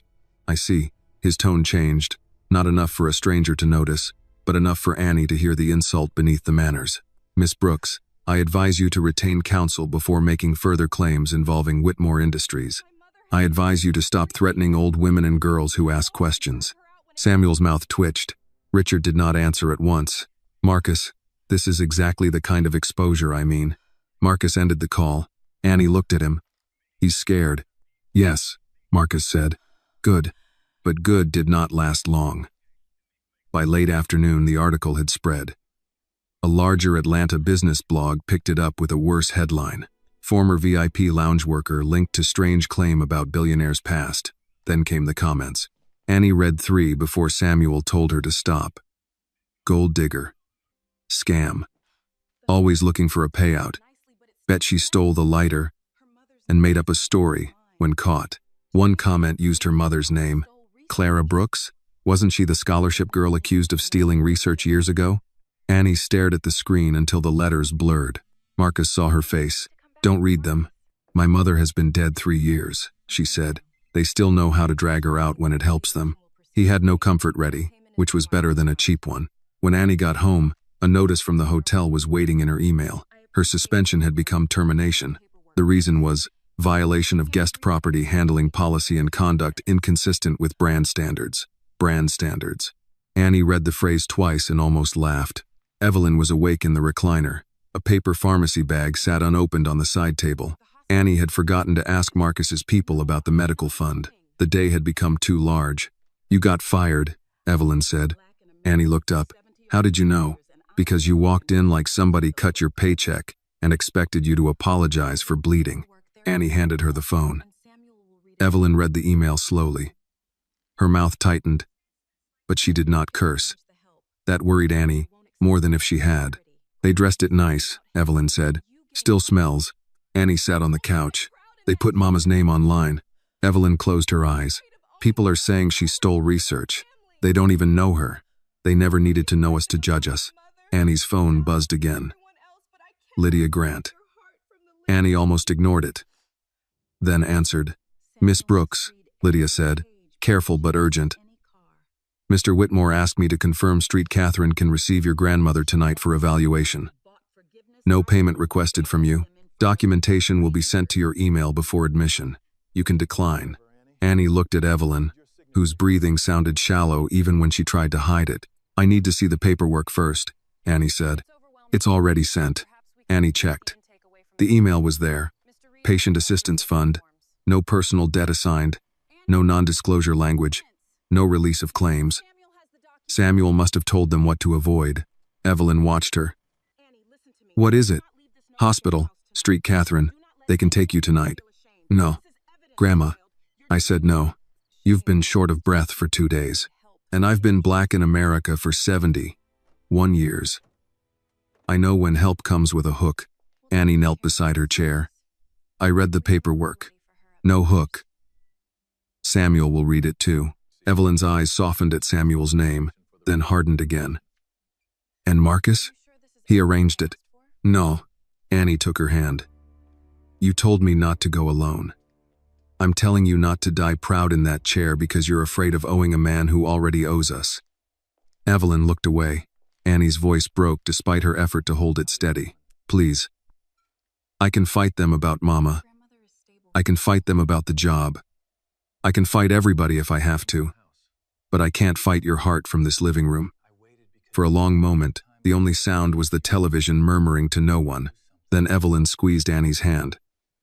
You call Samuel. He reads every page before I get in any car. I will, and if Marcus Whitmore shows up acting like he bought himself forgiveness, I will get out of that hospital bed and embarrass him in front of every nurse on the floor. Annie let out a breath that was almost a laugh. Yes, ma'am. An hour later, an ambulance pulled up without sirens. Samuel arrived behind it in his Buick, glasses low on his nose, paperwork in hand. Marcus did not come. Only Lydia stood near the curb, giving instructions quietly and stepping back whenever Annie looked overwhelmed. As the paramedics helped Evelyn onto the stretcher, Evelyn caught Annie's wrist. Don't leave that notebook in this house tonight. I won't. And don't let them make you ashamed. Annie leaned close. Of what? Of needing help. Shame belongs to the people who made help dangerous. At Street Catherine Medical Center, the lobby was bright, clean, and too quiet. A nurse called Evelyn, Miss Brooks, with real respect, and Annie nearly cried from that alone. Samuel stayed with Annie through intake. Lydia sat across the room, making calls in a low voice. Near midnight, Marcus arrived. Annie saw him before he saw her. He stood near the elevator, tie loosened, face drawn, copies of the ledger under one arm. He did not approach until she looked at him. How is she? He asked. Stable for now. They're running tests. Good. You didn't come to the house. You said every time my world touches yours, you lose something. I thought I should wait until invited. Annie leaned back against the wall, too tired to fight the small mercy of that.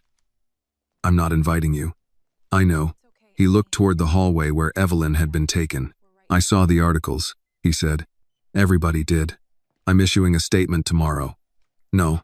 Marcus looked at her. You issue a statement, Richard answers with 10 more lies. We need proof first. We have the ledger. We have copies of a ledger and an old woman who's scared. That's not enough to clear my mother. Samuel approached from the nurse's station. She's right. Marcus looked between them. Then what is enough? Annie opened her tote and touched the notebook. She thought of the phoenix, the repeated lines, the drawings that were not just drawings. My mother hid things in here. I know she did. I just don't know how to read them yet. Samuel said. Then we find someone who can. Marcus's eyes changed. Dr. Eleanor Marsh. Who is that? Annie asked. Chief engineer at Whitmore Industries. If Clara's work survived inside Phoenix 1, Eleanor will recognize the bones. Annie looked down the hospital corridor, where her grandmother was being kept alive by machines they could never have afforded alone. Then she looked at Marcus, the man whose name had harmed them and might still help them. No tower, she said. Marcus understood. Neutral location. And she comes to us. I'll ask. No, Annie said. You'll tell her Clara Brooks's daughter has the notebook. Marcus held her gaze. Then he nodded. Yes, I will. Annie sat down, suddenly exhausted. Her job was gone. Her mother's name was being mocked online. Her grandmother was in a hospital bed paid for by the man who might be her father, though nobody had yet dared say it in full. But the ledger was copied. Helen had spoken. Samuel was beside her. Marcus was no longer walking away. And somewhere in Clara's worn notebook, Annie believed, her mother had left more than grief. She had left instructions. Marcus called Dr. Eleanor Marsh from the hospital corridor at 1:17 inches the morning. Annie could not hear the whole conversation, only his side of it, low and controlled near the vending machines where a bag of pretzels cost more than a bus fare. I wouldn't call at this hour if it weren't necessary, he said. No, not a press issue. Clara Brooks. A pause. Yes, that Clara Brooks. Her daughter has a notebook. I need you to look at it somewhere off-site. Another pause, longer this time, because I no longer know who inside the building is clean. Annie sat with Samuel in the waiting area, her shoes planted on the tile, her tote in her lap. Street Catherine smelled like sanitizer, burnt coffee, and fear trying to behave. Nurses moved with quiet speed. A man slept with his head against a wall, still wearing a construction vest. An older couple held hands without speaking, the woman's thumb moving slowly over the man's knuckles like a prayer she had said too many times to need words. Samuel handed Annie a paper cup of water. Drink. I'm not thirsty. Drink anyway. People make bad decisions dehydrated. Annie took it because arguing with him felt like arguing with a church usher and a grandfather at the same time. The water tasted like paper. Down the hall, Marcus ended the call and walked back. Dr. Marsh will meet us at a public library conference room at 9. A library? Annie asked. She suggested it. Samuel nodded. I like her already. She also said if this is a game, she'll walk out in 3 minutes. It's not a game, Annie said. No, Marcus replied. It isn't. A nurse came out before Annie could answer. Family for Evelyn Brooks? Annie stood so fast the tote nearly slipped from her lap. I'm her granddaughter. She's stable. We're keeping her overnight. The doctor wants to run cardiac enzymes again in the morning and do an echocardiogram. She's asking for you. Annie followed the nurse through a set of double doors. Marcus stayed back without being told. Samuel came as far as the nurse's station, then sat down with the paperwork like a man guarding a gate. Evelyn lay propped up in bed, a hospital blanket pulled to her waist, wires attached to her chest, oxygen tubing under her nose. She looked smaller than she had in the recliner. That frightened Annie more than the machines. You look mad, Evelyn said. You scared me. Then we're even. You've been scaring me since you learned to climb out of your crib. Annie sat beside her and took her hand. They're keeping you overnight. I heard. Don't argue. I wasn't going to. Nurses here don't play. Evelyn glanced at the door. He out there? Marcus? Don't act like there are 20 billionaires in the hallway. Annie almost smiled. Yes, he waited. Good. Waiting is good for men who are used to arriving. Annie looked down at their joined hands. Evelyn's skin felt dry and warm. We found Helen Carter. Evelyn closed her eyes. Lord, she kept copies of mail logs. 31 letters from Mama to Marcus. 26 from Marcus to Mama. For a long moment, Evelyn did not speak. When she opened her eyes, they were wet. Clara kept writing, Annie said. I know. Annie's hand went still. You know? I knew she wrote. I didn't know how many. She'd sit at the kitchen table after you were born, when you were sleeping, writing letters she said she might never send. Sometimes she mailed them. Sometimes she burned them in the sink. Why didn't you tell me? Because what was I supposed to say to a child? Your mother loved a man she believed had abandoned her? Your life began in a room full of lies? I told myself I was letting you grow up without that weight. You let me grow up with questions instead. Evelyn turned her face toward the window. Outside, Atlanta's hospital district glowed against the night. Questions felt lighter at the time. They weren't. I know that now. Annie wanted to be angry, but the sight of Evelyn in that bed made anger complicated. Did Mama know Marcus wrote back? No. Evelyn's voice thinned. Not until maybe near the end. She wondered. Some days she swore he had forgotten her. Some days she said the silence didn't sound like him, but pain will make you doubt your own memory if it lasts long enough. Annie swallowed hard. Marcus thinks I might be his. Evelyn's fingers tightened around hers. He hasn't said it like that, Annie continued, but he knows. Evelyn turned back slowly. And what do you think? I don't know what to think. That may be the first honest thing anybody's said in this whole mess. Is he? Evelyn closed her eyes again, and this time the silence did not feel like protection. It felt like surrender taking its time. Yes, she whispered. The word did not explode. It landed quietly, and somehow that made it worse. Annie felt the room tilt. She heard a monitor beep, heard a cart roll past the door, heard someone laugh softly down the hall, and none of it belonged to her anymore. Yes, Annie repeated. Evelyn nodded once. Tears slipped into the lines at the corners of her eyes. Clara knew. I knew. Marcus did not. Annie pulled her hand away and stood. Babu, no. Annie stepped back, not far, but enough to breathe. You told him there was no child. Evelyn's face broke. I did. Why? Because I had watched that family take your mother's name. I wasn't going to let them take her baby too. You keep saying that like it makes it simple. It was never simple. It was my life. Evelyn flinched as if Annie had raised a hand. That hurt Annie too, but not enough to stop. He was my father, Annie said, the words strange and bitter in her mouth. I had one, and you let me think I didn't. I let you stay with the people who loved you. He might have loved me. He might have. Evelyn's voice shook. And his mother might have called a lawyer before he got the chance. Richard Caldwell might have found a way to make Clara look unstable. A judge might have looked at his money and your mother's ruined name and decided where you belonged. Don't ask me to pretend fear came from nowhere. Annie had no answer for that, and she hated that too. Evelyn reached for her, then let her hand fall. I made a choice. Maybe it was wrong. Maybe I stole something from you, but I was holding a newborn baby and a daughter who could barely stand. And every door with the Whitmore name on it looked like a mouth. Annie turned away, wiping her face before the tears could fully form. I don't know how to forgive that. I didn't ask you to do it tonight. The door opened softly. Samuel stood there, hat in hand. He looked from Evelyn to Annie, and understood enough not to ask. Doctor says visiting hours are bending, not breaking. We got a few more minutes. Evelyn looked at him. Samuel Reed, you still carry bad news like a folded flag. Yes, ma'am. And you still scare doctors, I see. I scare fools. Doctors just happen to get in the way. Annie almost laughed despite herself. Samuel's presence steadied the room. He looked at Annie. Marcus is in the chapel. Figured you might need space. Of course he was, Annie thought. The man kept doing the decent thing just late enough to make her furious. Evelyn heard the name and closed her eyes. I need to speak to him. Annie stared at her. Now? Before I lose courage or breath, whichever goes first. Samuel looked to Annie, not Evelyn.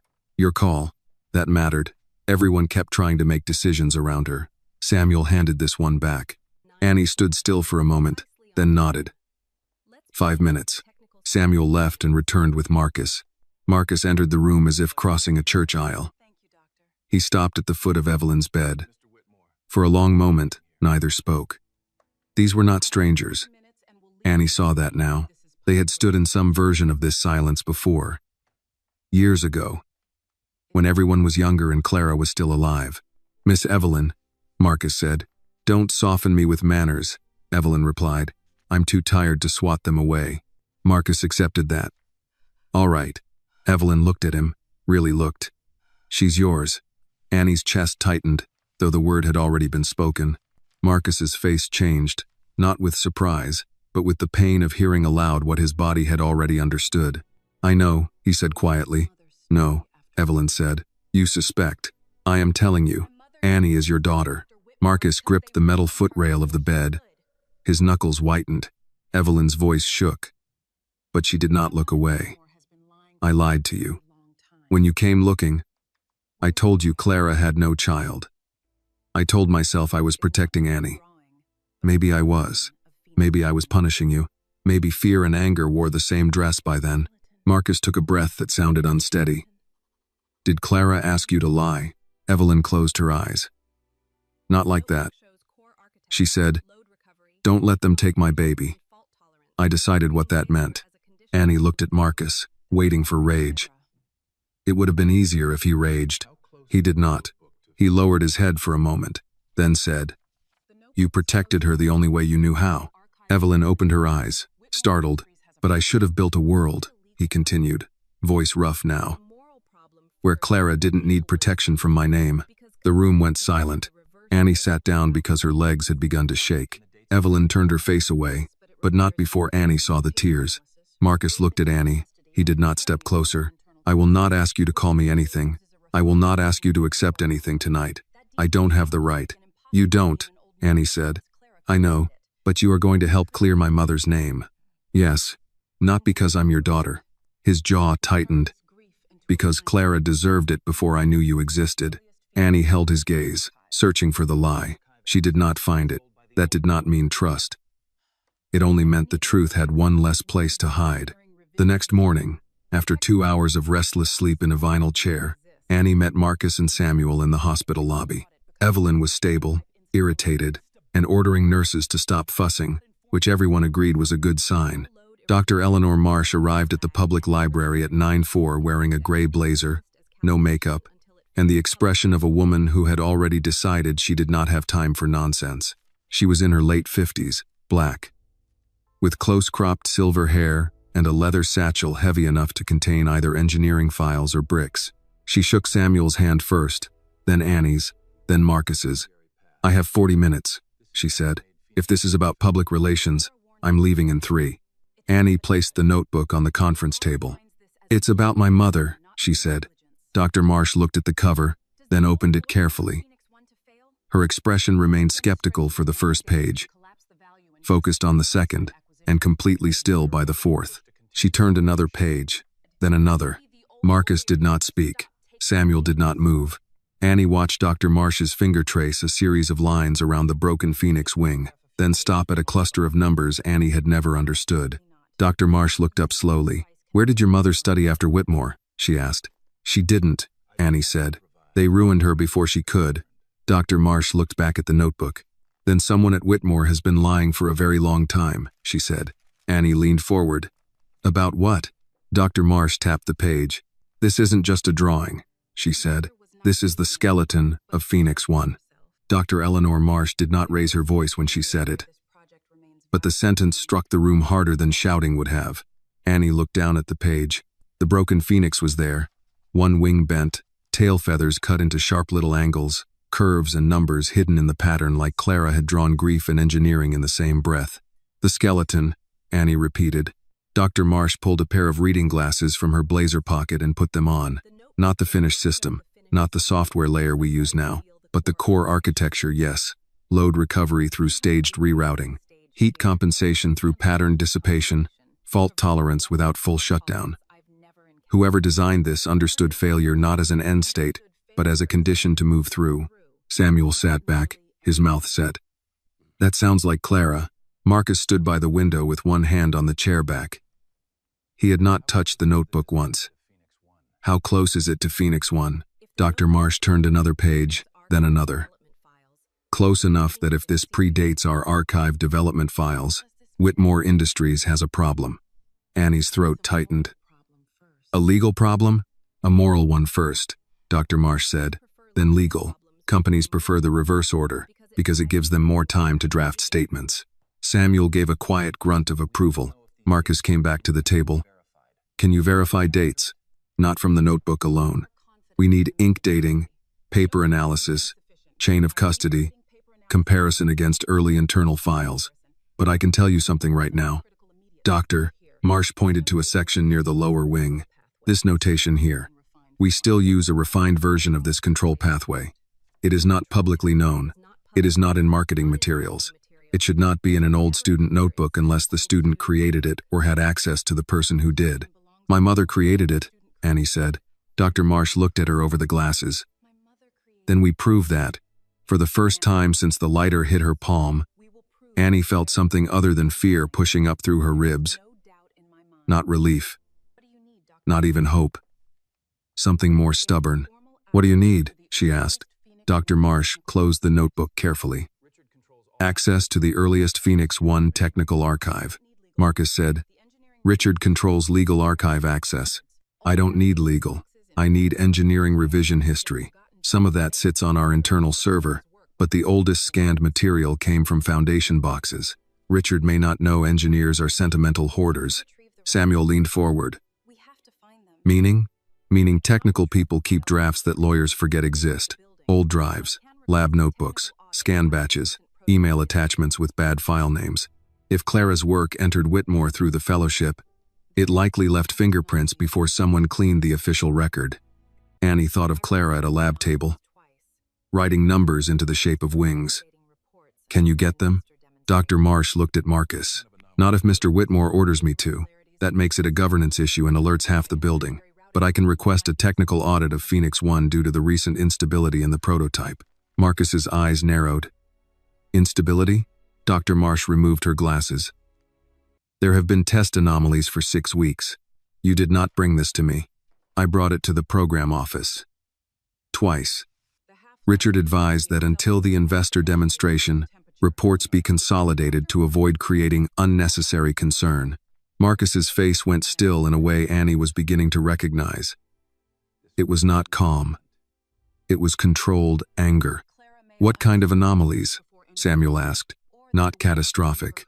Small load irregularities under stress simulations. Recovery lag in the tertiary routing loop. The kind of issue that could be dismissed as calibration until it fails in front of the right people. Annie remembered a note in the notebook. One she had seen many times without understanding it. Wait. She opened the notebook again, flipped past the Phoenix drawings, past loose equations, past a page where Clara had written a grocery list beside a power curve. Near the back was a sketch of a circle broken into 3 segments. Under it, in her mother's hand, if they bend the third path, it will stand until everyone is watching. Annie turned the page toward Dr. Marsh. Is this anything? Dr. Marsh read it once and went silent. Marcus leaned closer but did not touch. Eleanor? She tapped the line. Tertiary path. Third path. Recovery lag in the tertiary routing loop. Samuel's face hardened. So somebody is making Phoenix 1 fail the way Clara warned it could fail. Possibly, Dr. Marsh said. Or Clara understood the weakness before anyone else. And that weakness was never properly corrected, Marcus said. Which is worse? If it's negligence, bad. If it's intentional, criminal. Annie looked from one face to another. Richard wants it to fail? Marcus did not answer quickly. Dr. Marsh did. Phoenix 1 is scheduled for a major demonstration in 9 days. State officials, investors, federal energy observers, press. If it fails publicly, valuation drops, leadership gets blamed, and someone can argue for outside acquisition or restructuring. Samuel looked at Marcus. Anybody been arguing for that? Marcus's jaw tightened. Richard has been pushing a contingency partnership with Meridian Capital. Dr. Marsh gave a short, humorless laugh. Meridian? They've been circling energy assets for 2 years. Annie felt the shape of it. Past and present folding together.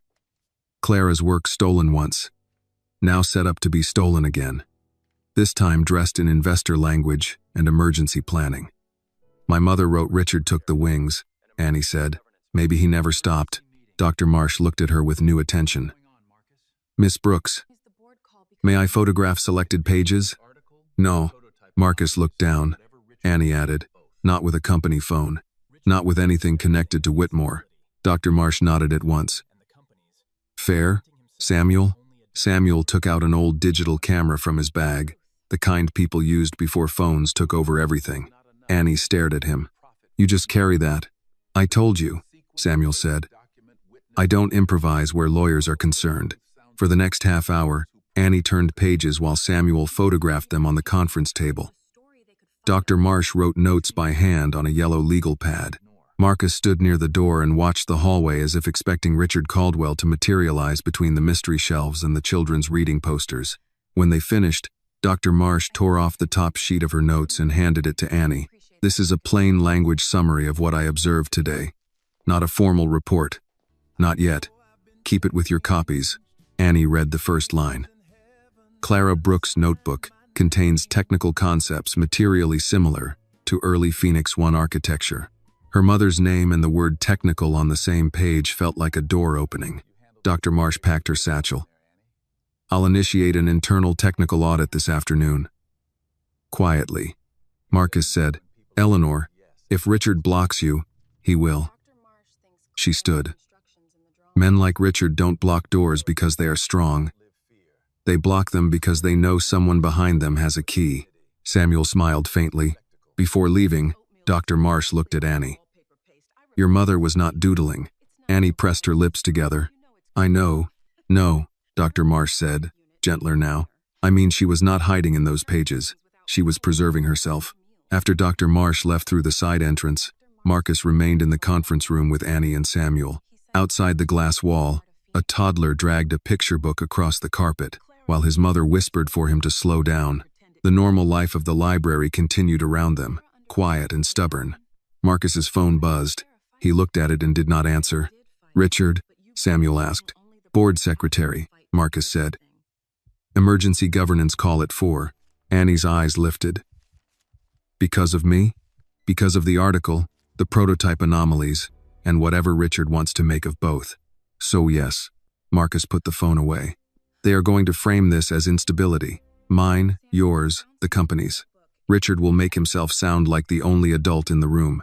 He's good at that, Samuel said. Annie looked at Marcus. What will you say? The truth. Samuel shook his head. Not enough. Marcus looked at him. Samuel folded his hands over his cane. Truth without order. Sounds emotional to people who profit from confusion. You need sequence. Date, document, witness, motive. Annie nodded slowly. That's how he beat my mother. He made a story people could file. Marcus studied her. Then we make one they can't ignore. Annie checked her phone. A message from Street Catherine said Evelyn was asking for her and refusing hospital eggs. For a second, Annie smiled despite everything. I need to get back to my grandmother. I'll drive you, Marcus said. No, Samuel will. Marcus did not argue. All right. That was another small thing. He was learning the difference between offering and taking over. In Samuel's Buick, Annie held the notebook in her lap. They drove past elementary schools, gas stations, a florist, a payday loan place, and a new apartment building named after a grove of trees that had probably been cut down to build it. Atlanta moved past them in pieces. Old brick, new glass, church signs, traffic cones, cranes. Samuel kept the radio low. After a few minutes he said, You did well in there. I didn't do much. You said no when people expected yes. That is doing plenty. Annie looked out the window. Dr. Marsh thinks Mama hid instructions in the drawings. Your mother knew paper could outlive fear. She also knew nobody believed her while she was alive. Samuel was quiet for a block. That is why we must be careful with her now. Clearing a name is not dragging a dead woman into the light for spectacle. It is bringing her home with dignity. At Street Catherine, Evelyn was awake and irritated, which made the nurse smile when she warned Annie that her grandmother had strong opinions about oatmeal. It looked like wallpaper paste, Evelyn said when Annie entered. You're in a cardiac unit, not a diner. I've had better meals at church meetings where the power went out. Annie set the toad on the chair and kissed her forehead. Dr. Marsh looked at the notebook. Evelyn's expression shifted. And? She said Mama's drawings are part of Phoenix 1. Evelyn turned her face toward the window. Her eyes filled but did not spill. Clara said they would dress her work up one day and pretend it came from a boardroom. She knew? She knew enough. Annie sat beside her. Why didn't she fight? Evelyn looked back at her, tired and sharp at once. She did. You just grew up seeing the part after the fight, took everything from her. That stayed with Annie. Later, while Evelyn slept, Annie opened the notebook again. On a page she had skipped for years because it looked unfinished, she noticed a small sketch of the silver lighter. Beneath it, almost hidden under a trail of numbers, Clara had written, The flame remembers what they tried to burn. Annie's fingers went cold. She took out her phone and called Samuel. I found something, she whispered. What? A drawing of the lighter. Samuel's voice changed. Does Marcus know? Annie looked toward the hospital corridor where Lydia's card sat in her pocket like a question. No, she said. Not yet. Outside Evelyn's room, a man in a dark blazer passed the door too slowly. Annie saw him through the glass reflection before he moved on. She closed the notebook. This time, she understood the warning in her mother's words. The lighter was not just a memory. It was part of the map. Annie did not call Marcus first. That surprised even her. She called Samuel, then waited beside Evelyn's hospital bed with the notebook closed on her lap and her eyes on the glass reflection in the room's door. The man in the dark blazer did not pass again, but his slow walk had left the hallway feeling watched. Evelyn slept with her mouth slightly open, one hand resting outside the blanket, the hospital bracelet loose around her wrist. Annie wanted to wake her and ask about the lighter. She wanted to ask why Clara had drawn it, why she had hidden the note under numbers, why every answer seemed to open a door with another lock behind it. But Evelyn needed sleep more than Annie needed relief. Samuel arrived 20 minutes later with 2 coffees and the face of a man who had already decided the night was not done with him. "Show me," he said. Annie opened the notebook to the page. Samuel did not touch it. He bent over it, reading the line beneath the small sketch of the lighter. "The flame remembers what they tried to burn," he murmured. "You think it means something is inside it?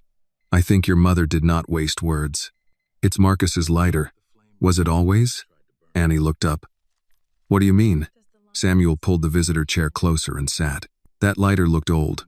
Not gift shop old, personal old. Men like Marcus Whitmore don't carry cheap habits for 20 years unless the habit means something." "She gave it to him," Annie said, remembering Marcus's careful way of holding it. "Or he kept it because of her. Then we need to know whether she altered it." Annie glanced at Evelyn. "How do we ask him without handing him the map?" Carefully, Samuel took out his phone. Annie put her hand over it before he could dial. "Wait." He looked at her. "If that lighter has proof inside, and Marcus has carried it all these years, then Richard doesn't know. If Marcus finds out and reacts the wrong way, Richard might know by morning." Samuel held her gaze. "You're learning. I hate that. Most useful lessons arrive ugly." Annie looked back at the notebook. The sketch of the lighter was small, but the bottom edge was drawn with unusual detail. 3 short lines near the base, 1 arrow pointing left, a tiny crescent mark near the hinge. It was not decorative. It was instruction. "We need the lighter," she said. "Yes," without making Marcus feel accused. Samuel leaned back. "Miss Annie, sometimes you can ask a man for the truth and still let him keep his pride. But don't protect his pride at the cost of your mother's proof." Annie sat with that. Marcus was her father. The word still felt foreign and inconvenient, like a coat someone had put around her shoulders in weather she had not prepared for. She did not know what to do with it. She knew what to do with Clara's notebook. Hold it, copy it, read it, protect it. She took out Lydia Grant's card instead of calling Marcus directly. Lydia answered on the second ring. "Miss Brooks? I need to speak with Mr. Whitmore." "Not on speaker. Not around anyone from the company. He's at the tower on a board call." "Then get him out of the room." There was a brief pause. "Is Miss Evelyn all right?" "For now, this is about the lighter." Lydia's voice changed. "I'll call you back in 2 minutes." She called back in 90 seconds. "Mr. Whitmore is on a secure line." Marcus's voice came through a moment later, lower than usual. "Annie, do you have the lighter with you?" "Yes." "Is anyone near you?" "No. I stepped out." "Don't show it to anyone. Don't mention it to Richard. Don't mention it to the board." Silence then. "What did you find?" "My mother drew the lighter in the notebook." Marcus breathed in, once. "Drew it how?" "Like there's something about the base." "Did Clara give it to you?" "Yes." "When?" "The night before everything started falling apart." Annie closed her eyes. Of course, Clara had known. Maybe not all of it, but enough. Marcus continued. "She said it was a foolish gift for a man who didn't smoke. I told her I'd keep it anyway." "Did she ever ask for it back?" "No." "Did you ever open it?" "It opens at the top. It's a lighter." "No," Annie said. "Did you ever open the bottom?" Another silence. This one lasted long enough for Samuel to look at her sharply. Marcus said, "I didn't know the bottom opened." "Come to Street, Catherine. Bring it. No driver, no Carl, no one from legal. I'm leaving now." "Marcus." "Yes?" "If Richard asks where you're going, lie." A tired sound came through the line, almost a laugh, but not quite. "Clara once gave me the same instruction." "Then listen better this time." She hung up before the sentence could become too personal. Samuel nodded. "Good. I just told a billionaire to lie." "You told a man to stop being predictable." Marcus arrived 35 minutes later wearing the same suit. but the tie was gone and the collar was open. He looked like the board call had taken more from him than he meant to show. He stopped at the doorway to Evelyn's room and waited until Annie waved him in. Evelyn opened one eye. "If you wake me for foolishness, I'm charging consultation." Marcus's face softened, just for a second. "Yes, ma'am." Annie held out her hand. The lighter. Marcus took it from his jacket pocket. The silver looked duller under hospital light. He placed it in Annie's palm without argument. That trust unsettled her. She opened the notebook and turned it so he could see the sketch. Marcus leaned closer but kept his hands behind his back. "I never saw this page," he said. "You haven't seen most of it." "I know." Samuel pointed to the 3 short marks Clara had drawn. "Base seam." Marcus frowned. "There's no seam." Annie turned the lighter over. To her eye, the bottom looked smooth. But Clara had drawn the crescent near the hinge. Annie pressed there with her thumbnail. Nothing happened. She tried twisting. Still nothing. Evelyn's voice came from the bed. Clara hated obvious locks. All 3 turned to her. Evelyn's eyes were open now, clearer than they had been in days. When she was little, she used to hide things in plain sight. Said if people expect a lock, don't give them one. Annie moved the lighter closer. "Grandma, did you know about this?" "No, but I knew my daughter." Samuel took a pen light from his pocket and shone it across the base at an angle. A fine line appeared near the bottom, almost invisible, unless the light cut sideways. Marcus whispered, "My God." Annie found the crescent mark and pressed, not hard, but with steady pressure. Then she twisted the base left. A tiny click sounded in the room. Evelyn's monitor kept beeping. Somewhere in the hallway, a cart squeaked. Annie felt none of it. The bottom of the lighter loosened by a fraction. Samuel held out a clean handkerchief. "Over this." Slowly, Annie turned the lighter upside down. A narrow metal capsule slid out, no bigger than a lipstick tube, wrapped in brittle waxed paper. Marcus took one step back as if the object had struck him. Annie looked at him. "You carried this for 23 years. His voice was rough. "I carried what she gave me. I didn't know she gave me her last defense." Samuel unwrapped the capsule carefully. Inside was a thin strip of microfilm and a folded piece of fire-resistant paper, yellowed but intact. The handwriting was Clara's. Annie knew before she read it. Her mother's letters curved forward slightly, as if every word was in a hurry to live. She unfolded the paper. "If they take my name, this will tell the truth." Annie stopped there. Her vision blurred, but she forced herself to keep reading. "Marcus, if this ever reaches you, don't trust the report. Don't trust Richard. The Phoenix framework is mine. And the third path is the key. If they burn the lab, the proof is not in the lab anymore." Below that was a date, Clara's signature, and a sequence of numbers. Dr. Marsh had to see this. Marcus sat down slowly in the chair beside the wall. He covered his mouth with one hand. Annie had seen men fake grief before, especially in church, where some people cried louder when others were watching. This was not that. This was a man realizing that a woman he loved had placed the truth in his pocket, and he had carried it through decades of ignorance. Evelyn looked at him from the bed. "She trusted you with it." Marcus shook his head. "And I failed to understand. You were young. That is not absolution." "No," Evelyn said. "It's context. Don't confuse the two." Annie held the paper with both hands. "What are these numbers?" Samuel took a photograph before anyone moved the note. "Box numbers, maybe. Patent references. Lab storage. Or coordinates inside an archive system." Marcus reached for his phone, then stopped and looked at Annie. "May I call Eleanor Marsh?" Annie nodded. "On speaker," he called. Dr. Marsh answered with no greeting. "Tell me this is worth interrupting." "The worst governance call in company history," Marcus said. We opened the lighter. "A pause." Dr. Marsh said, "I'm listening." Annie read the note aloud. When she finished, Dr. Marsh was silent long enough that Annie checked the screen. Then the engineer said, "The third path. That confirms intent." "What intent?" Annie asked. "If the current Phoenix 1 anomaly is in the same pathway Clara identified, then either the company ignored her warning for 23 years, or someone is recreating the vulnerability now." Marcus said, Richard, we need the earliest patent transfer records and the current component revision logs, Dr. Marsh said. And Marcus, you need to understand something. During the board call, Richard moved for an independent review of your judgment. Marcus's face hardened. On what grounds? Emotional entanglement with Miss Brooks, reputational exposure, and failure to disclose a personal connection to Clara Brooks. Annie almost laughed. He stole my mother's life, and now I'm the conflict of interest? Samuel said. That's how men like him work. They set the fire, then accuse you of carrying smoke. Dr. Marsh continued. There's more. A confidential Phoenix 1 file was accessed this afternoon using temporary credentials assigned to hospital administrative support. Annie went cold. Hospital? Yes. Street Catherine. Marcus stood. Who authorized that? I'm tracing it. But if someone plants a file near Annie, they can claim she accessed company material while benefiting from your medical arrangement for her grandmother.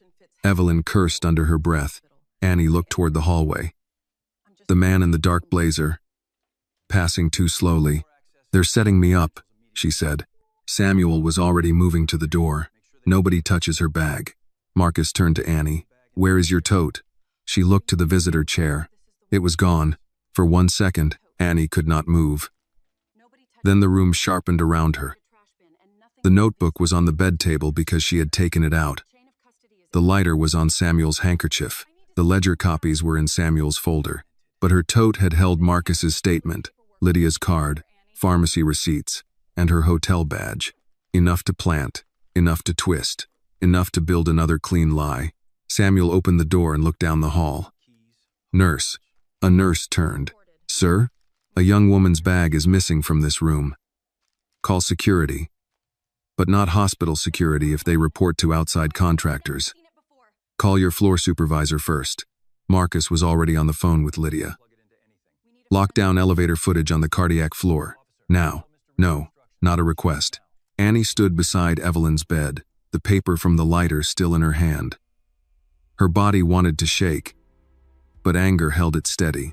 Her mother had written, if they take my name, this will tell the truth. Now they were trying to take Annie's name too. She folded Clara's note with care and placed it inside the notebook. Let them try, she said. Marcus looked at her. Annie met his eyes. This time, we know where the lie begins. The floor supervisor arrived before hospital security did. She was a compact woman in navy scrubs named Mrs. Alvarez, with reading glasses hanging from a chain and a voice that made people stop explaining themselves before they had facts.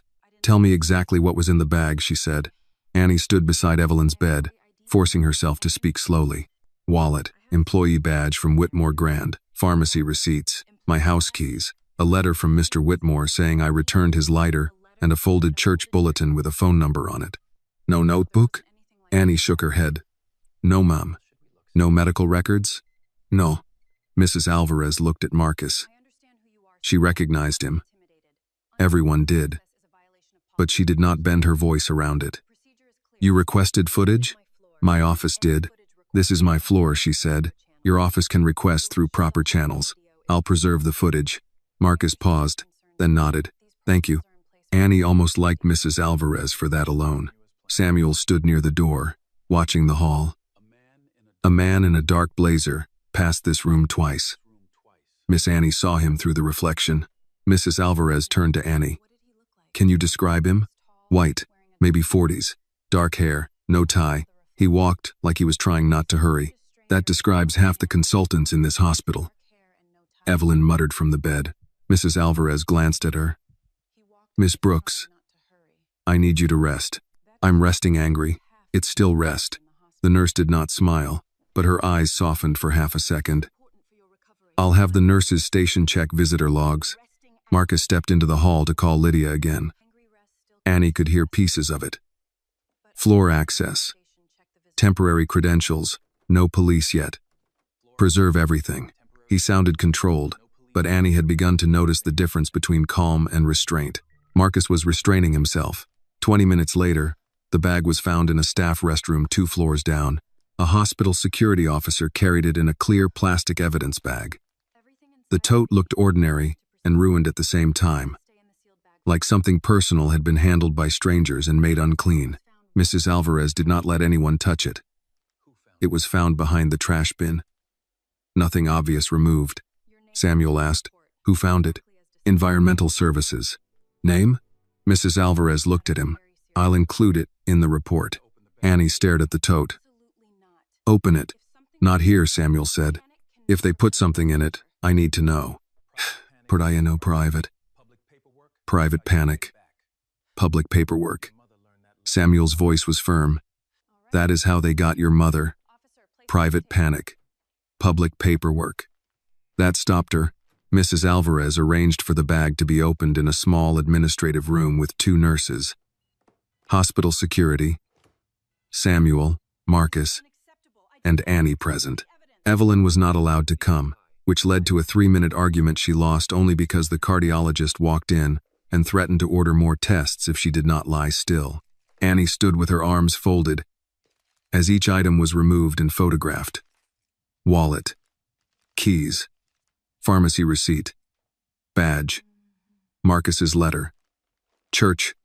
Bulletin. Lip balm. A granola bar she had forgotten about. Then the security officer reached into the inner pocket and pulled out a slim black flash drive. Annie's stomach dropped. "That's not mine."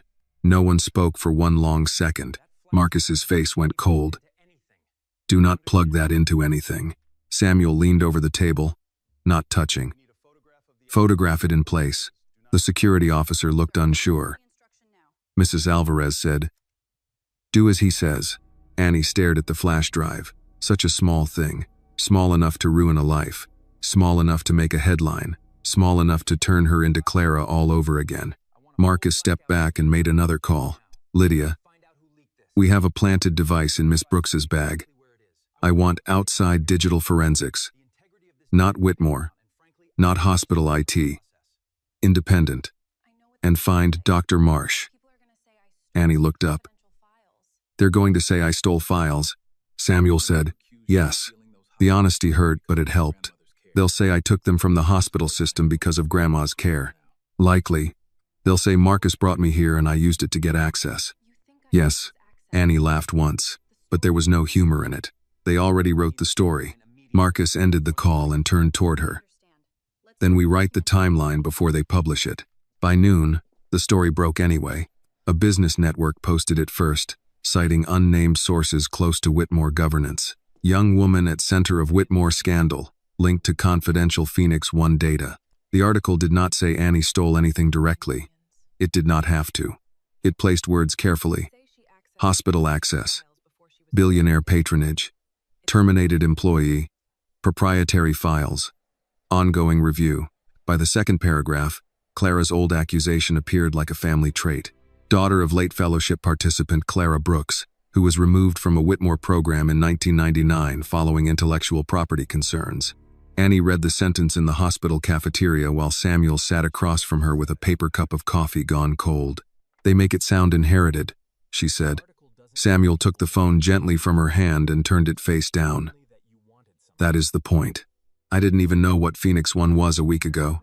They don't need people to believe you, understand it. They need people to believe you wanted something." Across the cafeteria, 2 women in business clothes looked at Annie and then looked away. One whispered. Annie could feel the story moving through the room faster than she could correct it. Marcus entered with Dr. Marsh and Lydia Grant. Dr. Marsh's face was set hard enough to cut wire. "I traced the file access," she said without sitting. "Temporary hospital admin credentials were used to download a decoy folder labeled Phoenix 1 Confidential. The folder was created yesterday afternoon." Annie frowned. "Decoy?" "Yes. Real enough to look dangerous to press and board members. Useless for engineering.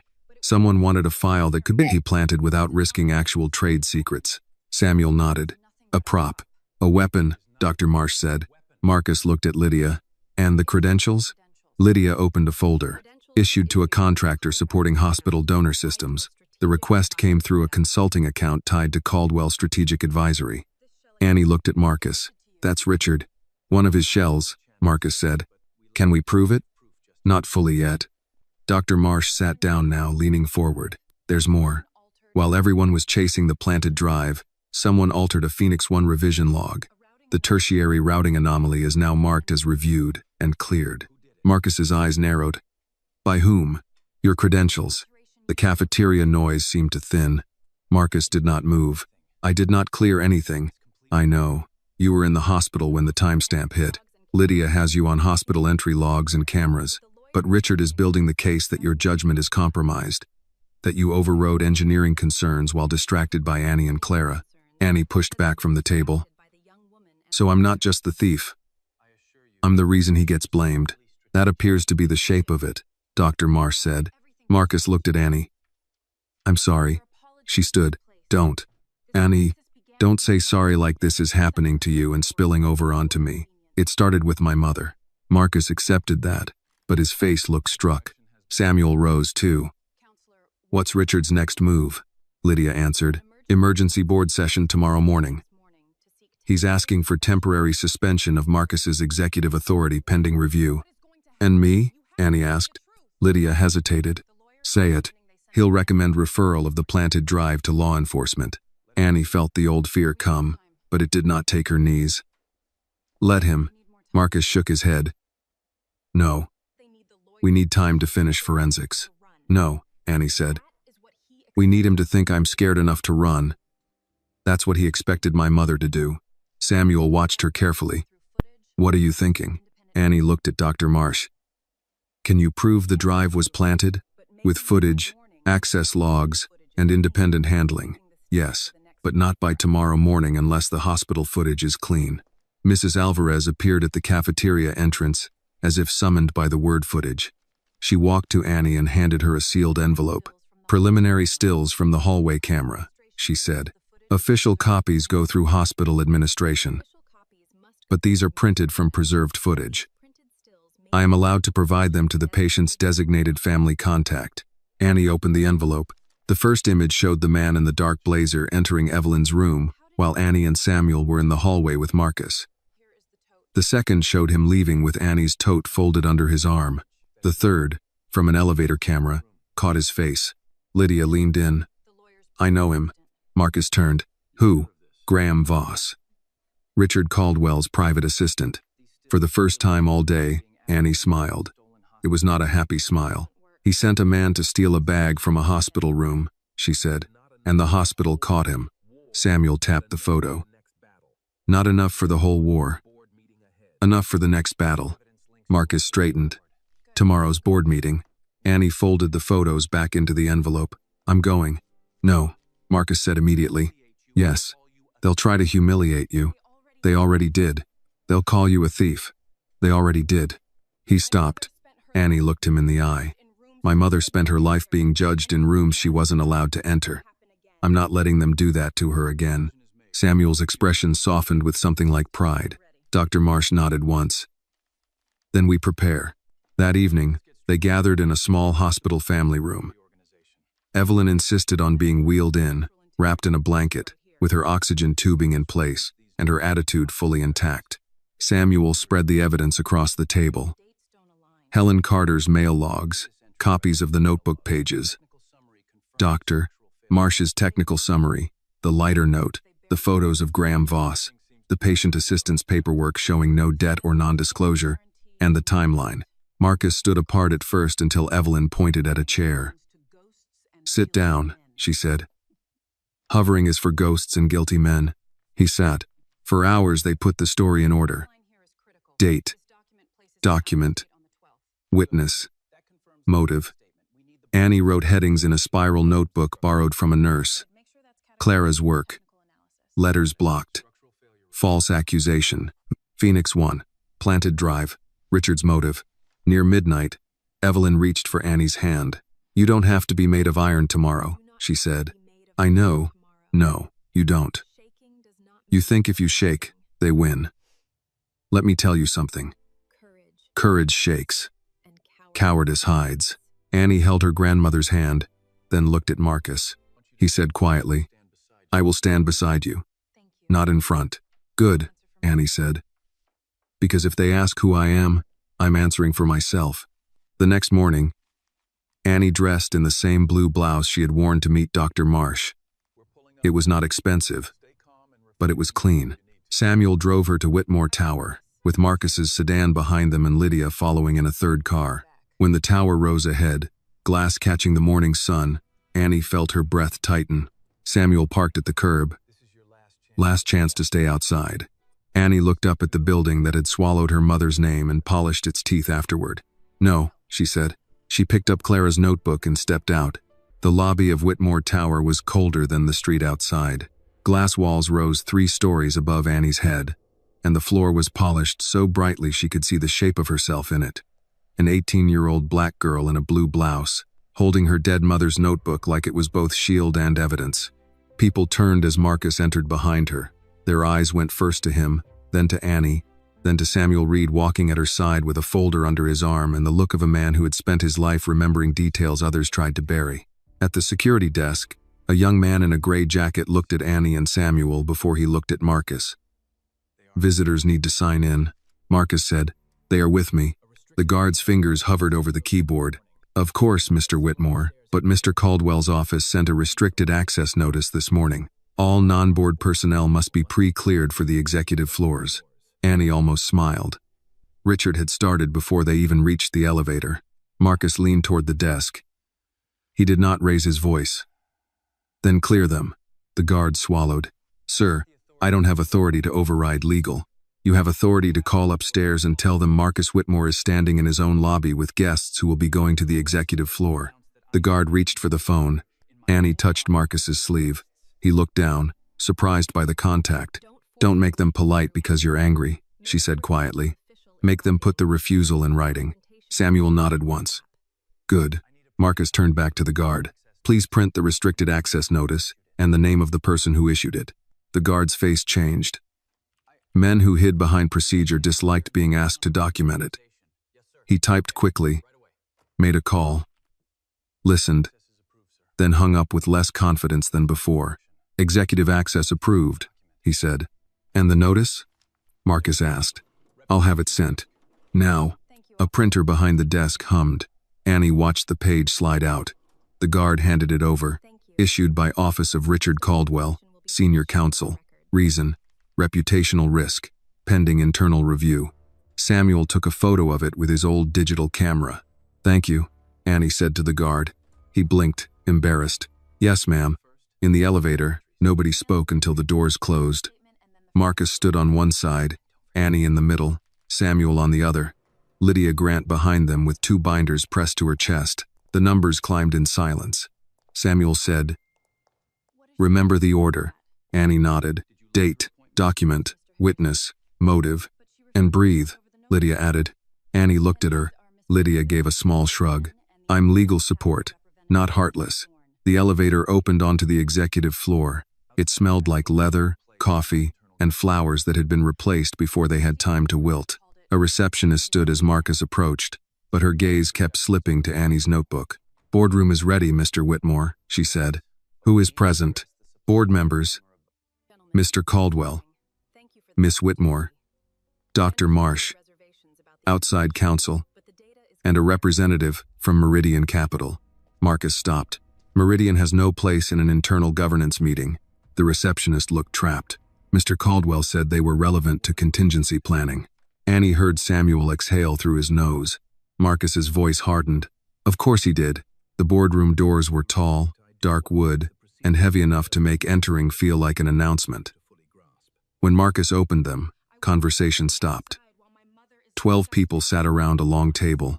Most were older, white, and dressed in the quiet colors of wealth. Richard Caldwell stood near a screen at the far end, silver-haired, neat, and calm. Beside him sat Victoria Whitmore, Marcus's mother, her posture perfect, her face unreadable. Dr. Eleanor Marsh sat apart from them with a tablet in front of her, and no patience in her expression. Annie felt every eye land on her. Richard smiled without warmth. "Marcus, I was not informed Miss Brooks would attend."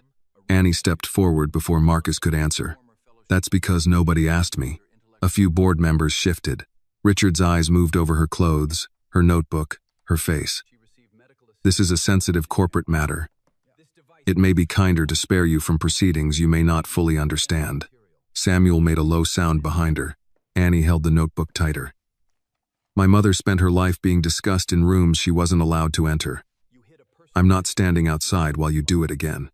The smile left Richard's face for half a second. Then he turned to the board. This is precisely the emotional volatility I warned about. Marcus walked to his chair but did not sit.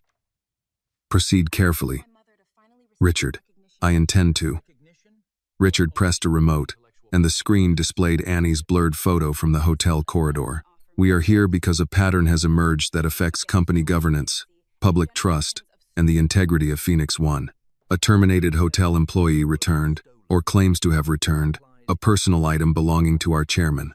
She then alleged a connection between that item, Mr. Whitmore's tattoo, and her deceased mother, Clara Brooks, a former fellowship participant removed under intellectual property concerns in 1999. Annie felt the phrase hit the room, removed under intellectual property concerns. Clean words for a dirty accusation. Richard continued, since then, Miss Brooks has received medical assistance arranged through channels connected to Mr. Whitmore, has obtained access to company-linked individuals, and was found in possession of a device containing confidential Phoenix One material. That device was planted, Marcus said. Richard turned to him. That is your claim. It is supported by hospital footage, Lydia said, opening a binder. Richard did not look at her. We will come to that. My concern is broader. Marcus has failed to disclose a deeply personal history with Clara Brooks, whose name now appears in allegations against this company.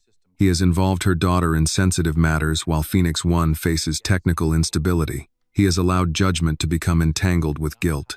A board member, a woman with cropped white hair, looked at Annie. Miss Brooks, did you come here seeking compensation? No. Employment? No. Recognition? Annie paused. For my mother, yes. Richard seized it. There it is. A personal claim against company intellectual property. Annie looked at him. No, Mr. Caldwell. A truth claim against stolen credit. The room went still.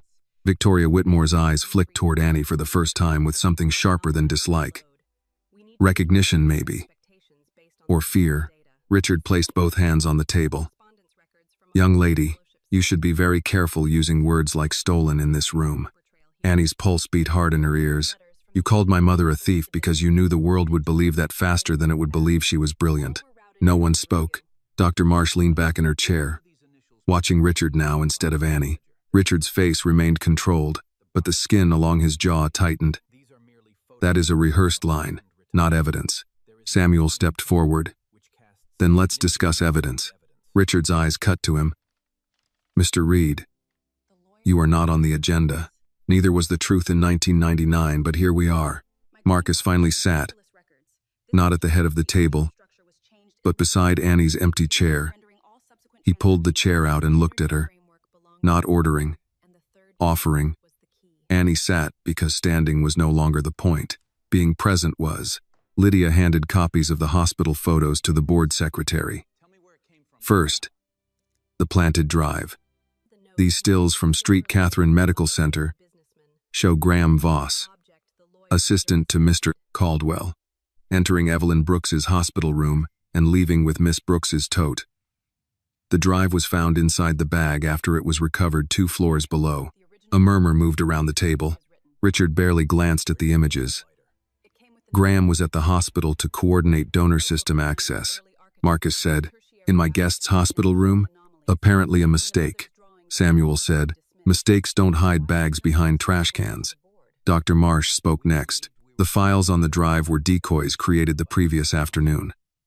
They were labeled as confidential Phoenix One material, but contained no usable engineering data. Their value was reputational, not technical. A board member frowned. You're saying the drive was designed to look incriminating? Yes, Dr. Marsh said. That is exactly what I'm saying. Richard's voice cooled.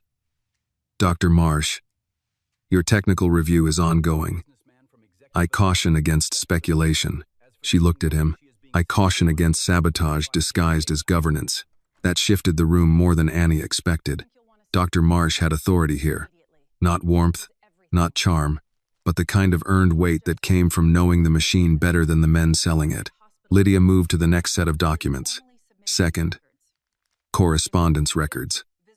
Helen Carter, former administrative secretary for the Whitmore Fellowship, provided copies of mail ledger entries from 1,999 and 2,000. 31 letters from Clara Brooks to Marcus Whitmore.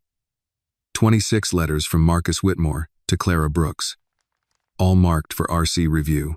A board member asked, "RC?" Samuel answered before Richard could. "Richard Caldwell." Richard laughed softly. "A mail ledger from a frightened retiree and photocopies with no chain of custody?" Annie opened the notebook and removed a copy, not the original, of Clara's note from the lighter. "Then explain this," she said. Marcus looked at her, and she saw the warning in his eyes. This was the piece they had planned to hold until later, until enough pressure. But Richard had spent 23 years trusting people to wait politely. Annie was done waiting. She read aloud, steady enough to surprise herself. "Marcus, if this ever reaches you, don't trust the report. Don't trust Richard. The Phoenix framework is mine, and the third path is the key. If they burn the lab, the proof is not in the lab anymore." Victoria Whitmore's face lost color. Richard said, "Where did you get that?" Annie looked at him. "From the lighter my mother gave Marcus. The one you thought was just sentimental." Marcus slowly placed the silver lighter on the table. Every eye followed it. For the first time since Annie had entered, Richard Caldwell looked at an object as if it had no right to exist. Dr. Marsh stood. "And the technical contents of Clara Brooks's notebook align with early Phoenix 1 architecture, including the tertiary routing path currently experiencing anomalies." The white-haired board member turned to Richard. "Why was none of this disclosed?" Richard recovered quickly. "Because none of it has been authenticated. We are watching an emotional performance built around a tragic family story." Annie stood again. "No," she said. "You are watching what happens when the girl you thought would be too poor, too scared, and too black to enter this room walks in with copies." Silence fell so hard it seemed to press against the glass walls. Marcus looked at her. Not with pity, not with surprise, but with something like pride, held carefully back, because he knew he had not earned the right to display it too freely. Richard turned to the board, voice sharp now. "I move that Marcus Whitmore be temporarily suspended from executive authority pending external review, and that Miss Brooks be referred to law enforcement regarding possession of proprietary data."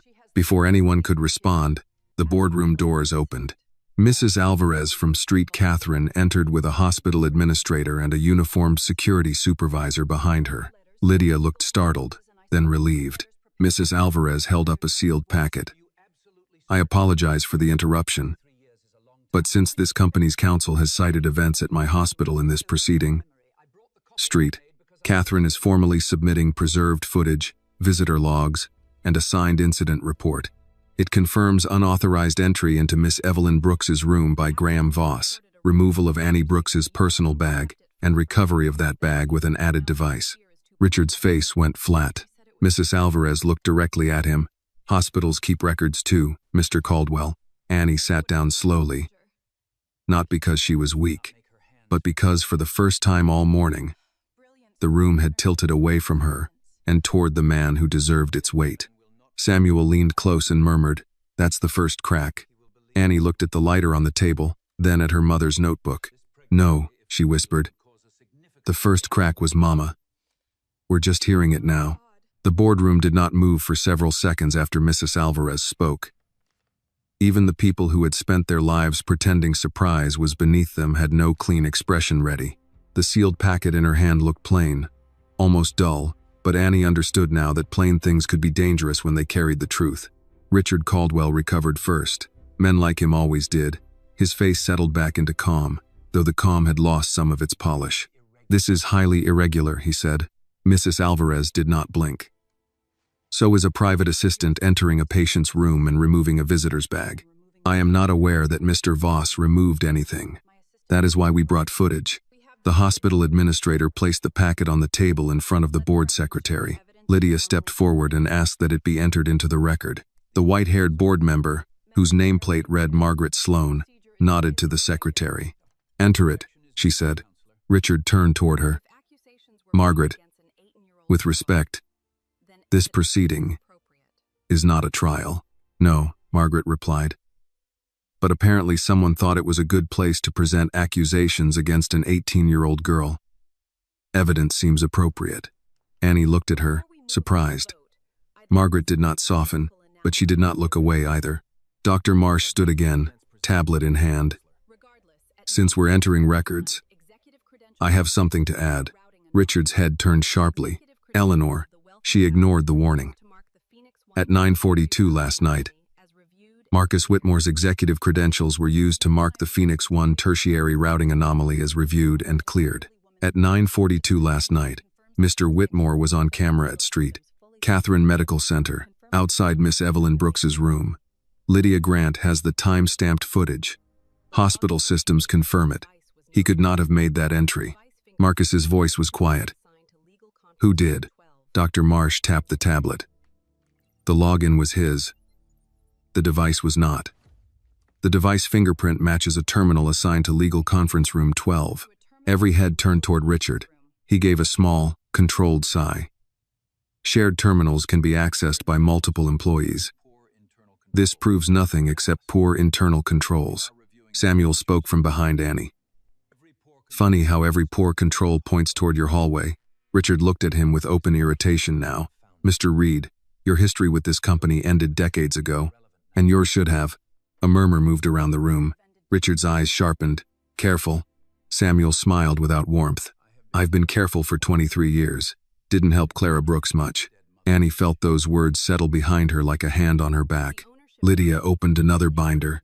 "We also obtained preliminary ownership information on the gray pickup seen outside Helen Carter's home after she provided the mail ledger copies. The vehicle is registered to Southern Administrative Leasing. That company invoices Caldwell Strategic Advisory for transportation services." Richard's fingers rested flat on the table. Only the tips pressed harder. Marcus looked at him. "You had Helen watched." "I have no knowledge of that." "You had Annie threatened." "I certainly did not." "You had Graham plant a device in her bag." "No." "You used my credentials." "That is an outrageous accusation." Marcus leaned forward. "Then let us call Graham Voss." For the first time, Richard said nothing. Margaret Sloan looked toward the board secretary. "Where is Mr. Voss?" The secretary checked her tablet, nervous now. "He was in the building this morning. His badge shows he exited through the parking level at 8:16. "Convenient," Samuel said. Dr. Marsh's voice cut through the room. "There is more." Richard turned to her with the first visible flash of anger. "You are exceeding the scope of your review.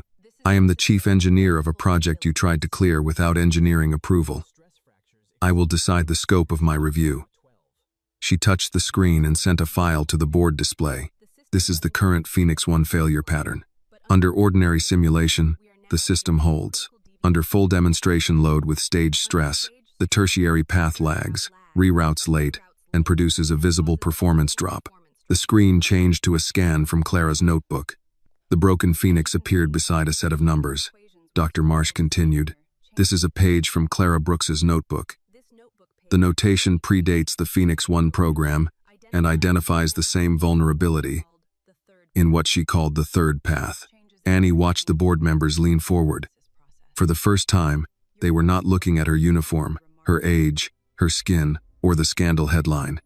They were looking at Clara's work. Dr. Marsh changed the screen again. "And this is the note recovered from the hidden compartment in the lighter Marcus Whitmore has carried for more than 2 decades. Richard spoke quickly. "The authenticity of that note has not been established." "No," Dr. Marsh said, "but the technical statement in it has." Marcus stood and placed the lighter at the center of the table. "Clara gave me this the night before she was accused. I never knew what was inside. That failure is mine. But the contents are now documented, photographed, and in independent custody." Annie glanced at him. He had said, failure without flinching. Not mistake. Not misunderstanding. Failure. Victoria Whitmore had not spoken since Annie entered the room. She sat very still, gloved hands folded in front of her, eyes fixed on the Phoenix drawing on the screen.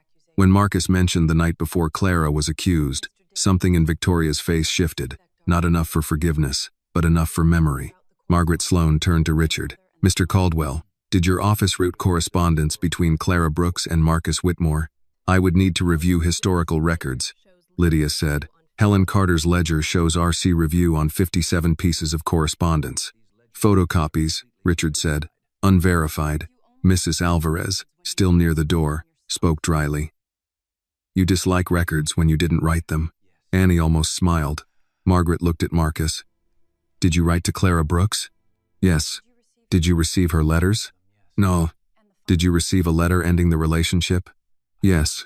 Do you now believe it was genuine? Marcus looked at the lighter, then at Annie. No. Margaret turned to Annie.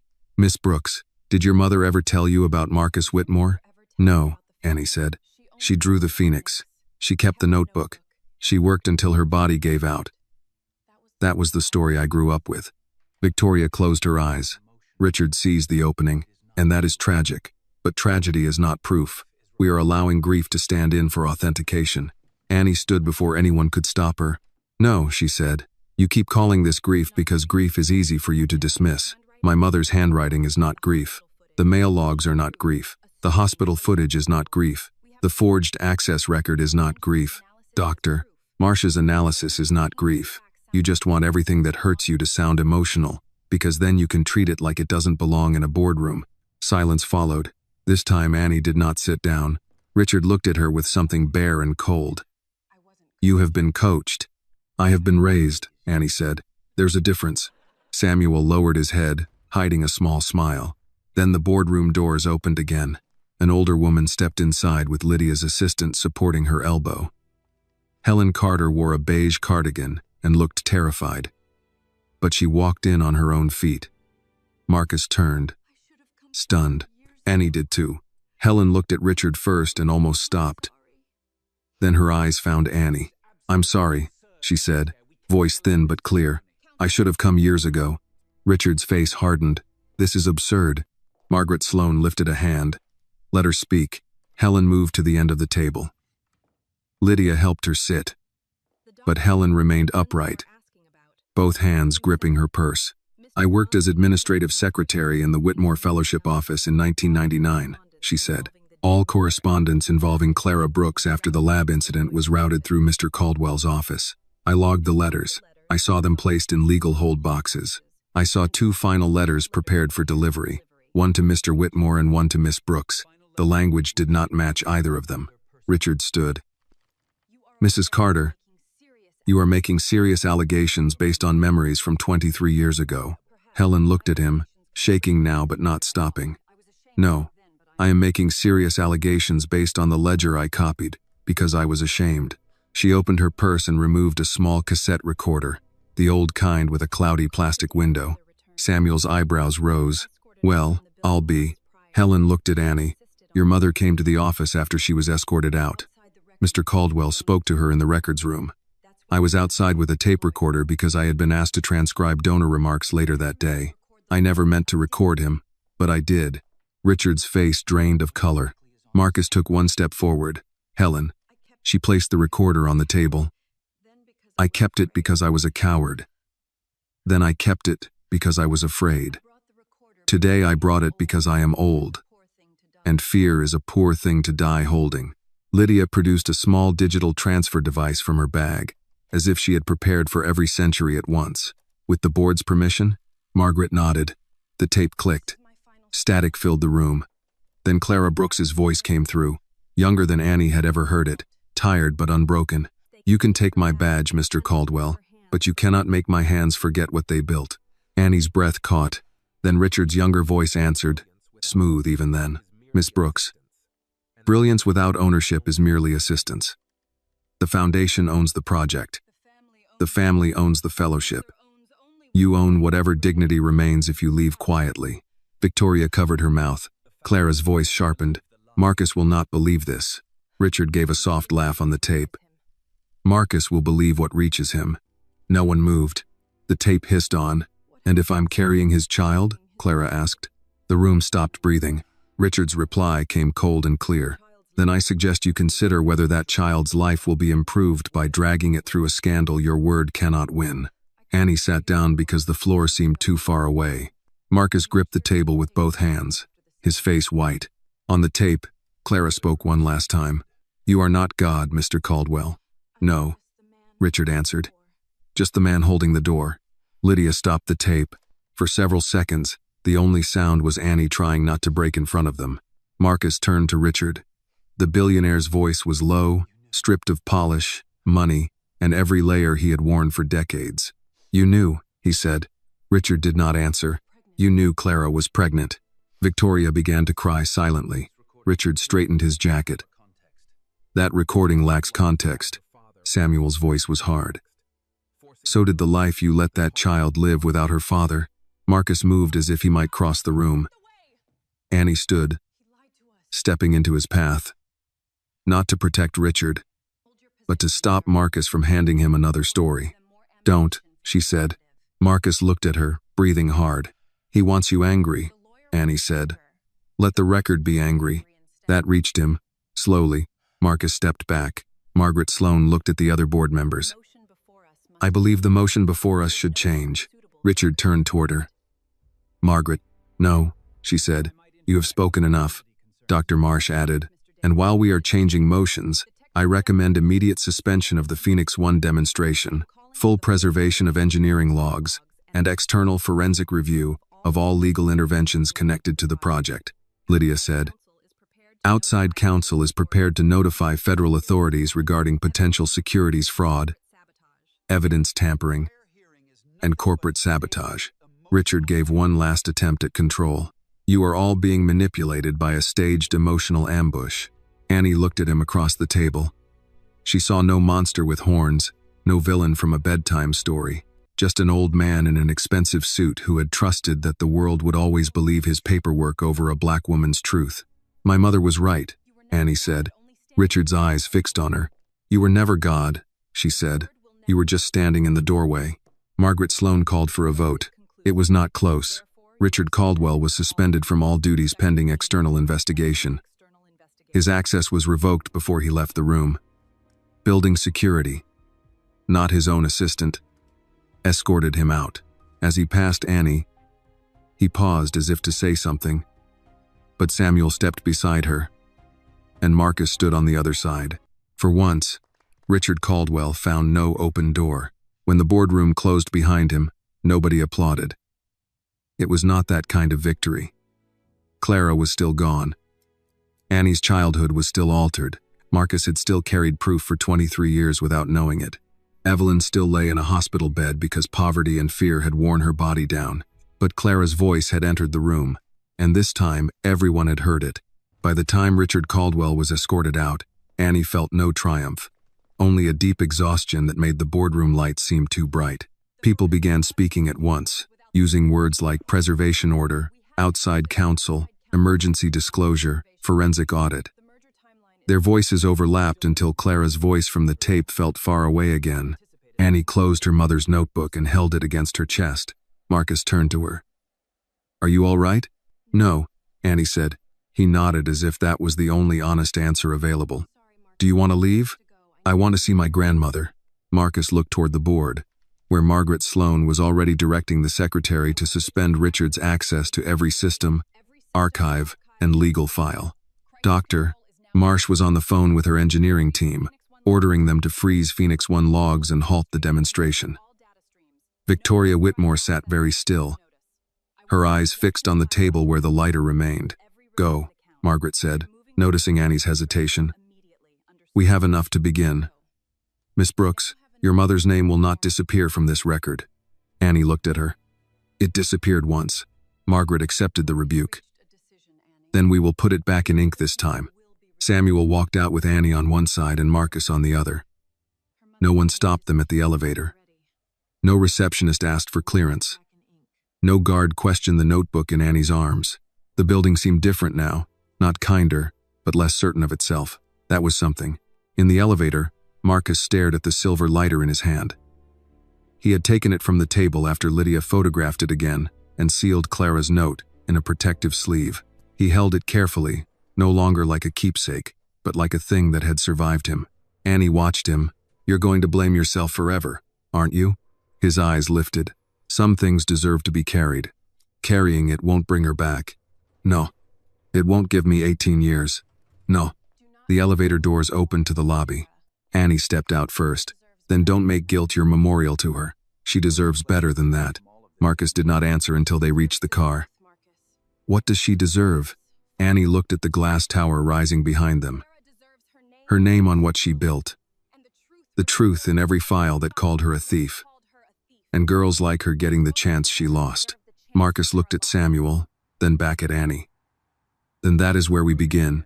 At Street Catherine, Evelyn was awake, sitting up against too many pillows, scolding a nurse about the coffee. This isn't coffee, she said. This is brown water with hospital ambition. The nurse laughed as she adjusted the monitor. Your granddaughter is back, Miss Brooks. Maybe she can negotiate with dietary. Evelyn turned and saw Annie. She saw Samuel. Then she saw Marcus standing behind them with his face changed by whatever had happened in that boardroom. Well? Evelyn asked. Annie sat on the edge of the bed and took her hand. For a moment she could not speak. Samuel answered softly. Clara's voice was heard. Evelyn closed her eyes. Annie said, Helen had a tape. Richard admitted enough without meaning to. He knew Mama was pregnant. He knew the letters wouldn't reach Marcus. He told her Marcus would believe what reached him. Evelyn's hand trembled in Annie's. And the board? Evelyn asked. Richard is suspended. Phoenix 1 is frozen. They're bringing in outside investigators.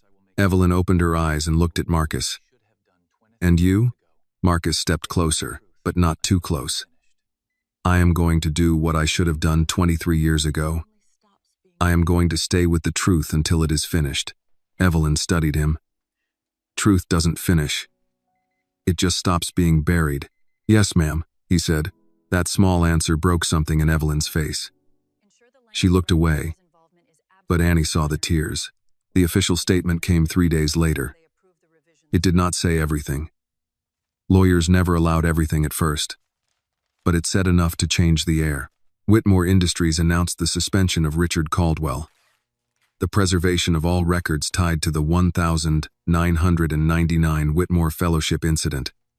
An external investigation into Phoenix 1's origins, and a formal review of historical claims against Clara Denise Brooks. The old articles began to change, then new ones replaced them. Former fellowship student may have originated Phoenix 1 framework. Internal records challenge, decades-old accusation against Clara Brooks. Whitmore board suspends senior counsel amid evidence tampering probe. Annie did not read the comments this time. Samuel told her that was not avoidance. That was hygiene. A week later, independent digital forensics cleared Annie of the planted drive. Hospital footage, access logs, and Graham Voss's abandoned credentials left little room for Richard's version. Graham turned himself in through an attorney and, by the end of the month, began talking. Men like Graham rarely went to prison alone if they could trade a larger name for a smaller sentence. Richard's fall did not happen in one dramatic shove.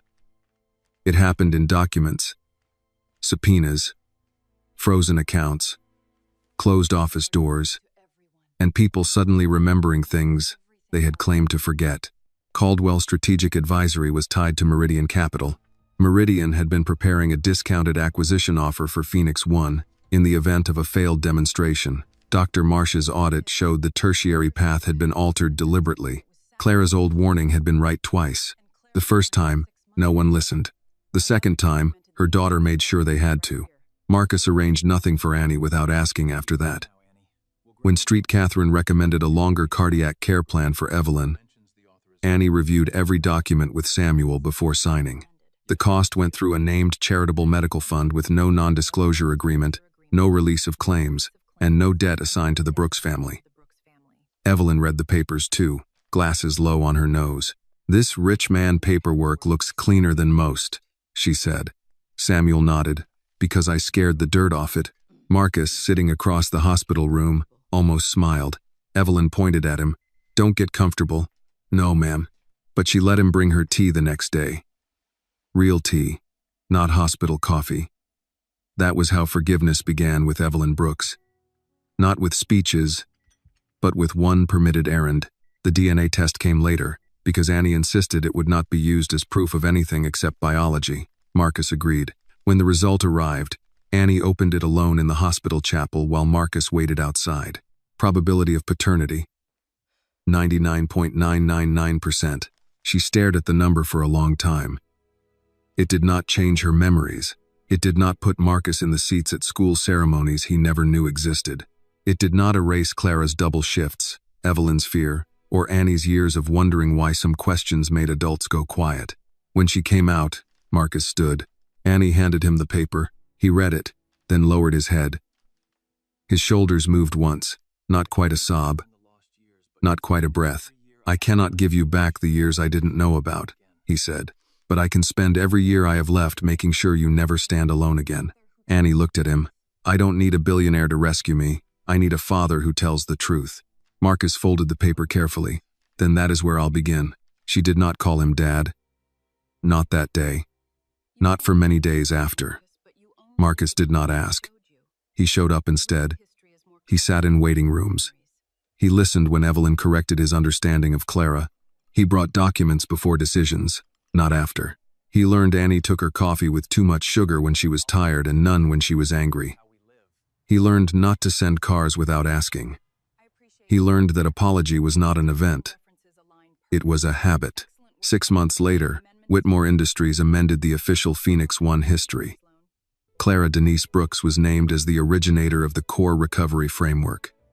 Her old accusation was formally withdrawn. The company issued an apology that Annie helped edit until it stopped sounding like a brand protecting itself and started sounding like people admitting harm. Phoenix 1 was renamed the Clara Brooks Phoenix Initiative. A year after Annie returned the lighter, the Clara Brooks Phoenix Center opened in southwest Atlanta, not downtown, not in a polished district where donors could congratulate themselves over catered shrimp. Annie chose a renovated brick building near a bus line, a grocery store, and New Hope Baptist. There were classrooms, a small engineering lab, a computer room, and a workshop with tools sized for young hands and serious dreams. On opening day, Evelyn arrived in a wheelchair she claimed she did not need. Samuel pushed it anyway. Marcus walked beside them carrying a box of programs because Evelyn had told him rich men should occasionally carry something useful. Dr. Marsh stood near the lab, already explaining circuits to 3 girls who had ignored the ribbon ceremony completely. Annie stood before the wall, where Clara's broken phoenix had been enlarged and framed. Beneath it were the words Clara had written years ago. "Broken wings, still remember the sky." For a moment, Annie could almost see her mother at the edge of the room, younger than illness, sleeves rolled up, pencil behind her ear, watching girls crowd around workbenches that no one could take from them. Marcus came to stand beside Annie. He wore the tattoo uncovered now. "I wish she could see this," he said. Annie kept her eyes on the phoenix. "Maybe the point is that they can." He looked toward the girls. "Yes," he said. "Maybe it is." Near the display case, a little black girl with beaded braids pointed at the silver lighter resting beside Clara's notebook. "Miss Annie?" she asked. Did that little lighter really change everything? The room grew quieter in Annie's mind, though people were still talking around her. She looked at the lighter, at the notebook, at Evelyn watching from her wheelchair, at Samuel standing with his hat in his hands, at Marcus waiting beside her without trying to answer first. Annie knelt so the girl did not have to look up. "No, sweetheart," she said. "My mother's truth changed everything. The lighter just helped it find its way back." The girl considered that, then nodded with the seriousness only children can give to things adults nearly destroyed. Outside, afternoon sun fell across the center's front steps. People lingered instead of leaving. Church ladies carried foil-covered trays inside. A retired teacher offered to volunteer twice a week.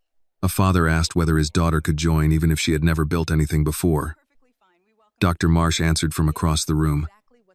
"That's what beginning is for." Annie smiled. Later, when the crowd thinned, Marcus found her by the display case. He had the lighter in his hand. "Do you want to keep it?" he asked. Annie looked at it. For so long, it had been his memory. Clara's proof, Richard's fear, and the spark that had opened all of this. But now it belonged to something larger. "No," she said. "Leave it here." Marcus placed it back beside the notebook. Then he stepped away, giving her a moment alone with her mother. Annie touched the glass lightly. She thought of Clara writing letters that never arrived, drawing wings inside sorrow, hiding proof in the one object love might preserve.